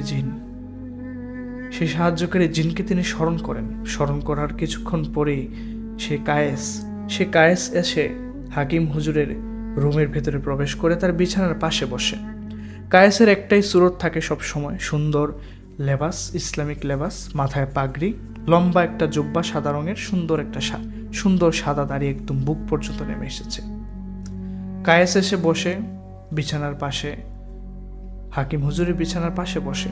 হাকিম হুজুর বলেন যে আমি আজকে যে বাড়িতে গিয়েছিলাম সে বাড়ির সমস্যা সম্পর্কে আমি জেনে এসেছি, তুমি একটু খোঁজ নিয়ে দেখো যে তাদের পরিবারে আসলে মূল সমস্যাটা কি। কায়েস তখন বলে যে আমি অলরেডি খোঁজ নিয়ে ফেলেছি এবং আমি জেনেছি যে তাদের পরিবার খুবই মারাত্মকভাবে জাদুগ্রস্ত এবং তাদের খুবই নিকটাত্মীয় একজন সেই জাদুটা করেছে এবং খুবই খারাপভাবে সেই লোক, সে আত্মীয়, অর্থাৎ সে মতলব মিয়ার যে আত্মীয় তার পরিবারে জাদু করেছে, সে লোকটা নাকি খুব খারাপ একজন কবিরাজের মাধ্যমে সেই জাদুটা করেছে এবং সেই কবিরাজ 2-3টা ছাগল বলি দিয়ে সেই ছাগলের রক্ত এবং মাংস সেই জিনের উদ্দেশ্যে উৎসর্গ করে নাকি সেই কালো জাদুটা করেছে এবং সেই পরিবারের সদস্যদেরকে তিলে তিলে ধ্বংস করে দেওয়ার জন্য সেই জাদুটা করা হয়েছিল। আরেকটা কথা শুনে কায়েসের মুখ থেকে, হাকিম হুজুর আরেকটা কথা শুনে তিনি খুবই অবাক হন। কায়েস তখন বলে যে একটা খুবই শক্তিশালী একটা তাবিজ, সেই মন্ত্রের তাবিজ, যে তাবিজটা একটা লাশের গলায় পরানো আছে, সেই তাবিজের মধ্যে আছে সমস্ত শক্তি। ওই তাবিজ দিয়েই এই মূল জাদু সংক্রান্ত ঘটনাটা চলতেছে, যে কারণে তাদের পরিবারের সমস্যাটা আস্তে আস্তে ধীরে ধীরে গুরুতর হচ্ছে। একদম ওই পরিবারের প্রতিটি সদস্য কবরে যাওয়ার আগ পর্যন্ত ওই সমস্যাটা শেষ হবে না। হাকিম হুজুর বেশ চিন্তায় পড়ে যান যে তাহলে তো ওই তাবিজটা কবর থেকে তুলে, সেই লাশের গলা থেকে সে তাবিজটা তুলে এনে তাবিজটাকে ধ্বংস করে দিতে হবে, এর ছাড়া তো কোনো আর উপায় নেই। কায়েস বলে আপনি একদম ঠিক কথাই ভেবেছেন, ওই লাশের গলা থেকে তাবিজটা খুলে আনতে হবে, এছাড়া কোনো আর দ্বিতীয় কোনো পথ নেই। হাকিম হুজুর একটু চিন্তায় পড়ে যান এবং তিনি ভাবতে থাকেন এই কাজটা তিনি কাকে দিয়ে করাবেন, কে সাহস করবে। হাকিম হুজুর তিনি পারবেন না নিজেই, কারণ ওনার বেশ কিছু নিষেধাজ্ঞা আছে, তিনি এই কাজটা তিনি করতে পারবেন না। তিনি কায়েসকে বলেন যে তুমি পরামর্শ দাও আমাকে, আমি কিভাবে এই কাজটা করতে পারি। হাকিম হুজুর যখন কায়েসকে বলেন, কায়েস তখন বলছিলেন যে যেই পরিবারের মতলব মিয়ার পরিবারে যে সমস্যাটা, মতলব মিয়া তো এখন একদম স্বাভাবিক সুস্থ আছে, তাকেই আপনি বলেন, যদি সে সাহস করে এই কাজটা করতে পারে তার পরিবারের জন্য ভালো হবে এই কাজটা করলে। হাকিম হুজুর কায়েসের কাছ থেকে সমস্ত বিস্তারিত সব কিছু জেনে বুঝে তারপর তিনি পরদিন তিনি মতলব মিয়ার বাড়িতে যান। সেখানে যাওয়ার পর মতলব মিয়ার সাথে তিনি বিস্তারিত খোলামেলাভাবে আলাপ আলোচনা করেন এবং বলেন যে দেখেন, আপনার পরিবার মারাত্মকভাবে ক্ষতিগ্রস্ত হয়েছে জাদুতে, এবং সেই জাদু একটা তাবিজে বন্দি আছে। সেই তাবিজটা উদ্ধার করে আগুনে পুড়িয়ে ফেলতে পারলেই সে জাদুর শক্তিটা নষ্ট হয়ে যাবে এবং আপনার পরিবার আল্লাহর রহমতে সেফ হয়ে যাবে। মতলব মিয়া তখন বলেন যে আমি আমার পরিবারকে বাঁচানোর জন্য আমি যে কোনো কিছু করতে রাজি আছি, আপনি বলেন কি করতে হবে। হুজুর তখন বলেন, আপনি একটু সময় করে আমার বাড়িতে আসবেন।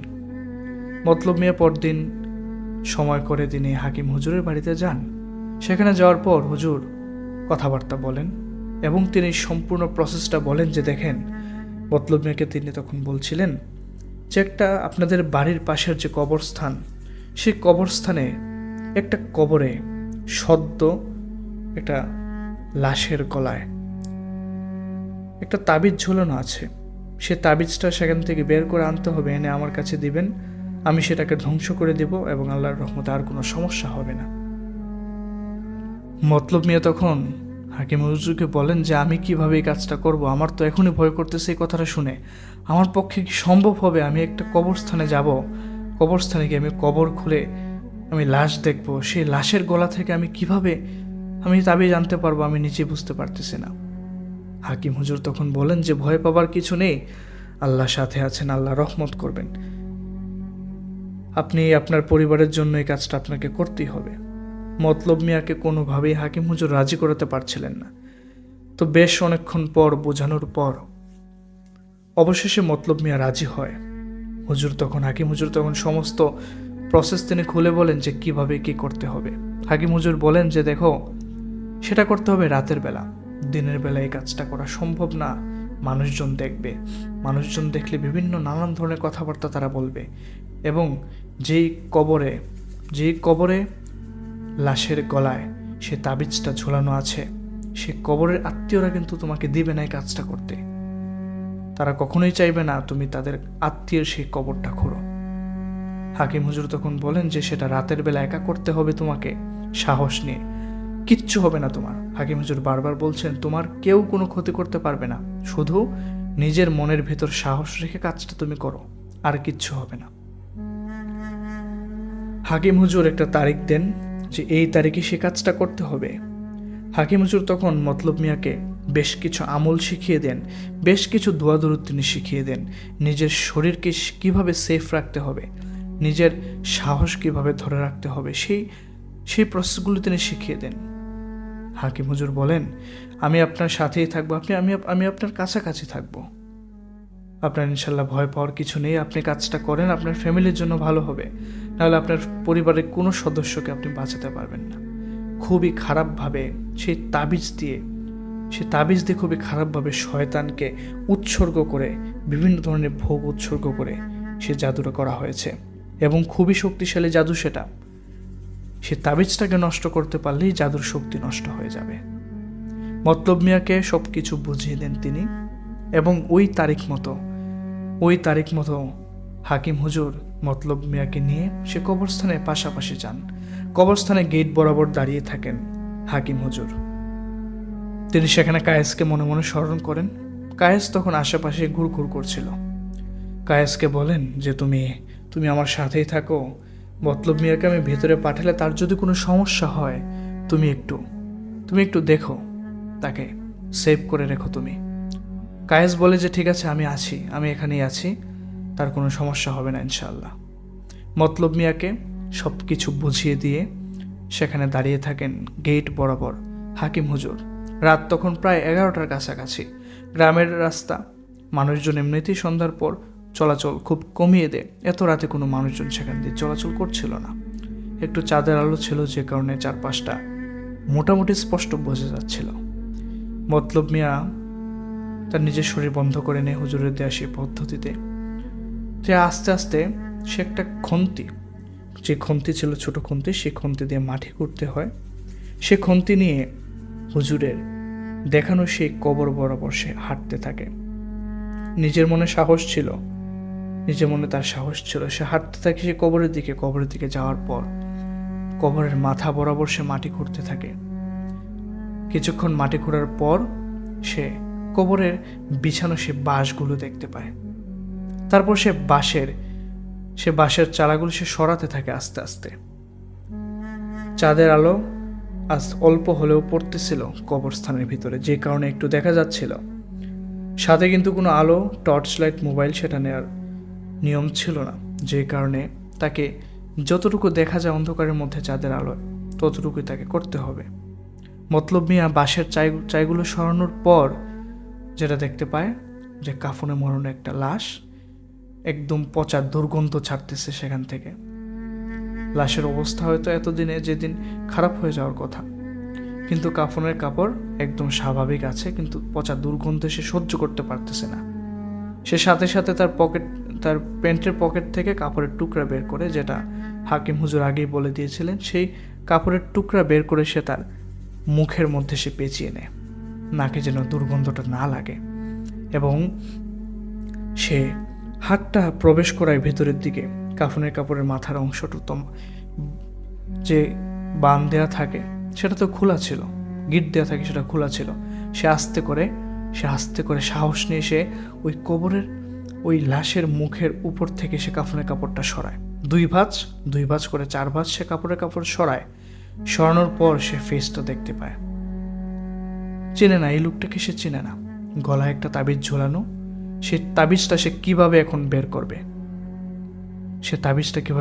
তাবিজটা তো গলায়, হয়তো তার হাত দিয়ে ওই লাশের মাথাটা করতে হবে, তুলে তারপর সে বের করতে হবে। একটা জিনিস খেয়াল করছিল মতলব মিয়া, কবরের পাশে কেউ বসে হাত দিলে তো সে নিচ পর্যন্ত পৌঁছানোর কথা না, কিন্তু সে যেটা বুঝতে পারতেছিল কবরটা বাঁশের চাইটা সরানোর পরে মনে হচ্ছিল কবরটা বেশি গর্ত করা না, একদম স্বাভাবিকভাবে একটু উপর দিকে উঠানো। তো যে কারণে সে এক হাত দিয়েই নাগাল পাচ্ছিল সেই লাশের। সে তাবিজটা স্পর্শ করে হাত দিয়ে স্পর্শ করার পর কোনো রকমভাবে তার হাতটা সে লাশের গলার মধ্যে লেগে যায়। এবং মতলব মিয়া সে ফিল করতে পারছিল লাশের শরীরটা অনেক গরম। একটু মরা মানুষের লাশ তো গরম থাকার কথা না। এবং সে বুঝতে পারতেছিল মুখের চামড়াগুলো একদম কুচকে গিয়েছে, পচে যাচ্ছে, এরকম একটা অবস্থা। কিন্তু তার শরীর কিভাবে এখন গরম থাকার কথা? সে সময় নষ্ট করে না, সেখানে দাঁড়িয়ে সে হাত দিয়ে একটা টান দেওয়ার পরে, হেঁচকা টান দেওয়ার পরেই তাবিজের যে বানটা ছিল সেটা ছুটে তার হাতে চলে আসে। এবং ওই মুহূর্তে যখন হাতে তার তাবিজটা ছুটে চলে আসে, তখন সে শুনতে পায় তার চারপাশ থেকে তার যে মা মারা গিয়েছে, তার মায়ের কণ্ঠে কেউ যেন তাকে ডাকতেছে। সে একই সাথে শুনতে পায় তার স্ত্রী, তার মেয়ে এবং তার ছেলের কণ্ঠে বারবার চারপাশ থেকে চিল্লা আওয়াজ শুনতে পাইতেছে। সে মতলব মিয়া বলতেছে, তুমি এই কাজটা করো না, তুমি এই কাজটা করো না, তুমি এই কাজটা করলে তারা আমাদেরকে মেরে ফেলবে, তুমি আমাদের প্রাণ রক্ষা করো। বারবার করে মতলব মিয়াকে বলতেছিল, তার সেই কণ্ঠগুলো শুনতে পাচ্ছিল। সে এগুলো তোয়াক্কা করে না। সে হুজুরের কাছ থেকে শুনেছিল যে এইগুলো তাকে মায়া দেখানো হবে, তাকে মায়া ডাক দেওয়া হবে, কিন্তু তাকে ওই মায়ায় পড়া যাবে না, তার কাজ তাকে শেষ করতে হবে। মতলব মিয়া পুনরায় সেই লাশের কাফনের কাপড়টুকু তার মাথায় দিয়ে দেয়, বাঁশের চাইগুলো ফালায়, ওই মাটিগুলো সে খুঁড়েছিল, মাটিগুলো তাড়াতাড়ি সে উপরের দিকে দেয়। সে তাবিজটা কিন্তু সে পকেটে নিয়েছিল। সে কাজটা দ্রুত সম্পন্ন করে সেখান থেকে সে যখন চলে আসবে, যখন বের হবে, তখন সে যেটা বুঝতে পারে মতলব মিয়া, যে তার পা কেউ একজন ধরে আছে। এবং মতলব মিয়া যেটা দেখতে পায়, 2টা কাটা হাত কোনোই পর্যন্ত কাটা, কিন্তু বাকিটুকু আর নাই, কোনো শরীর নাই, কিছু নাই, 2টা কাটা হাত, তার পা ধরে আছে, 2 পা 2টা ধরে আছে, সে নড়তে পারতেছে না। এই মুহূর্ত থেকে তার ভয়টা শুরু হয়। এতক্ষণ কিন্তু সে কোনো ভয় পাচ্ছিল না। এই মুহূর্ত থেকে তার ভয়টা শুরু হয়। সে কিন্তু দেখতে পাচ্ছিল সরাসরি তার হাকিম হুজুর গেটের সামনে দাঁড়িয়ে আছে এবং তাকে ডাকতেছে, হাত দিয়ে ইশারা করতেছে, তুমি চলে আসো তাড়াতাড়ি, তুমি তাড়াতাড়ি চলে আসো। হাকিম হুজুর হাত দিয়ে ইশারা করতেছে। মতলব মিয়া সে পারতেছে না, সে বারবার ইশারা দিচ্ছে যে তার পা কেউ একজন ধরে আছে। সে দোয়া দুরুদ পড়তে থাকে, হাকিম হুজুরের দেয়া সেই দোয়া দুরুদগুলো সে পড়তে, এবং তার মনে হচ্ছিল অসংখ্য পাখি তার মাথার উপর ডানা ঝাপটাচ্ছে। এই শব্দগুলো সে বারবার শুনতে পাচ্ছিল। সে চোখ বন্ধ করে দোয়া দুরুদ পড়ছিল। এক পর্যায়ে সে যেটা ফিল করতে পারে, তার মাথার উপরে সেই ডানা ঝাপটানোর আওয়াজটা বন্ধ হয়ে গিয়েছে এবং তার পা, সে কাটা হাত দুটো আর নাই, তার পাজে ধরে রেখেছিল। সে একটা দৌড় দিয়ে মতলব মিয়া সে কবরস্থানের গেটে পৌঁছে এসে সে অজ্ঞান হয়ে যায়।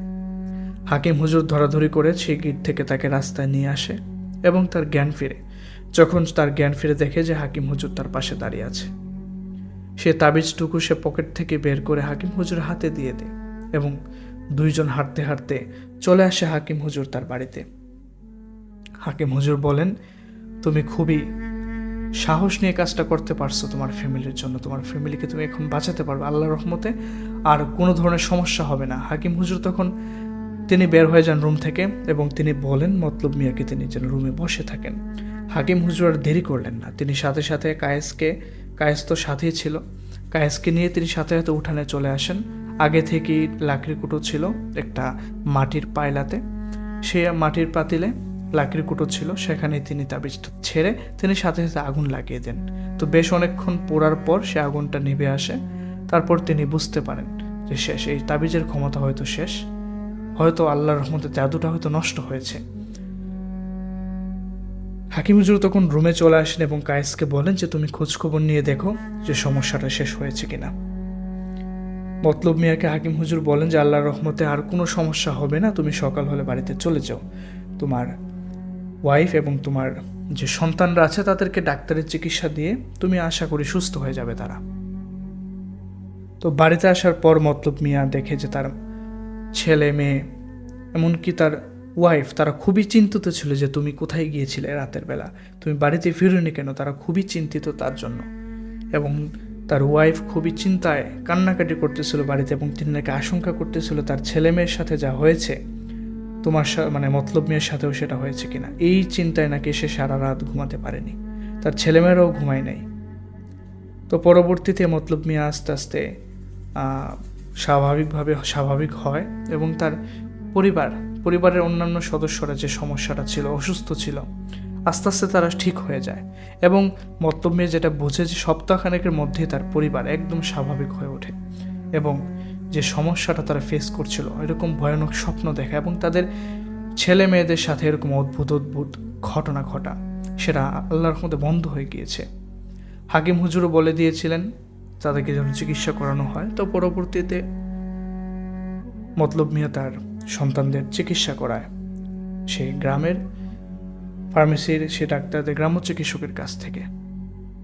মতলব মিয়া পরবর্তীতে হাকিম হুজুরের কাছে জানতে চেয়েছিলেন যে কে তার এই ফ্যামিলিতে জাদু করেছিল, কে এই খারাপ নিকৃষ্ট কাজটা করেছিল। তো তখন যেটা জানতে পারে যে তার শ্বশুরবাড়ির একজন লোক এই কাজটা করেছে।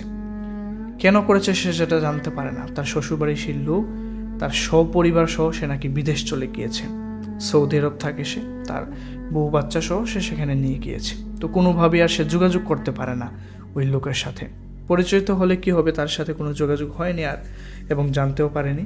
তো পরবর্তীতে হাকিম হুজুর বলেন যে আল্লাহর লানত তাদের উপর যারা মানুষদেরকে এইভাবে ক্ষতিগ্রস্ত করে, জাদুটোনা করে, যাতে মানুষদের ক্ষতি করার চেষ্টা করে, জাদুটোনা করে যারা। তো মতলব মিয়া পরবর্তীতে তার শ্বশুরবাড়ির মাধ্যমে, লোকজনের মাধ্যমে, যারা আত্মীয় আছে তাদের মাধ্যমে সে বলে যে সে নাকি এরকম খারাপ কাজ করেছিল। তো সবাই জানার পর খুবই গালাগাল করতে থাকে ওই লোকটাকে। তারপর পরবর্তীতে আর কি ফোনে যোগাযোগ হয় ওই লোকটার সাথে, তাদের এক দূর সম্পর্কে আত্মীয় ছিল শ্বশুরবাড়ির। তো পরবর্তীতে আর সে নাকি বলে যে সে এরকম করে নাই, সে কখনোই স্বীকার করতে চায় নাই সে এরকম করছে কিনা। কিন্তু হাকিম হুজুর কিন্তু জানেন, তিনি বিভিন্নভাবে অথবা কায়েসের মাধ্যমে তিনি সেই সব জিনিসটা তিনি জানতে পেরেছিলেন। তো পরবর্তীতে মতলব মিয়ার এই বিষয় নিয়ে আর কিছু বলেন না, তিনি বাড়িতে চলে আসেন এবং তিনি এটাই ভাবেন যে ওই লোকের সাথে যেন, এটাই বলেন তিনি তার শ্বশুরবাড়ির অন্যান্য আত্মীয়দেরকে তিনি বলে দেন যে ওই লোকের সাথে যেন তাদের আর কোনো সম্পর্ক না থাকে। তো তিনি এটাই কখনোই বুঝে পান না যে ওই লোকের সাথে তার এত বেশি কোনো দিন ওই লোকের সাথে কোনো ঝগড়া হয়নি, মন কষাকষি হয়নি। কেন ওই লোক তার ফ্যামিলিকে এত বড় ক্ষতি করার চেষ্টা করেছিল, সে আজও পর্যন্ত ওই কাহিনীটা সে বুঝতে পারেনি। তো পরবর্তীতে আস্তে আস্তে স্বাভাবিক হতে থাকে তাদের পরিবার।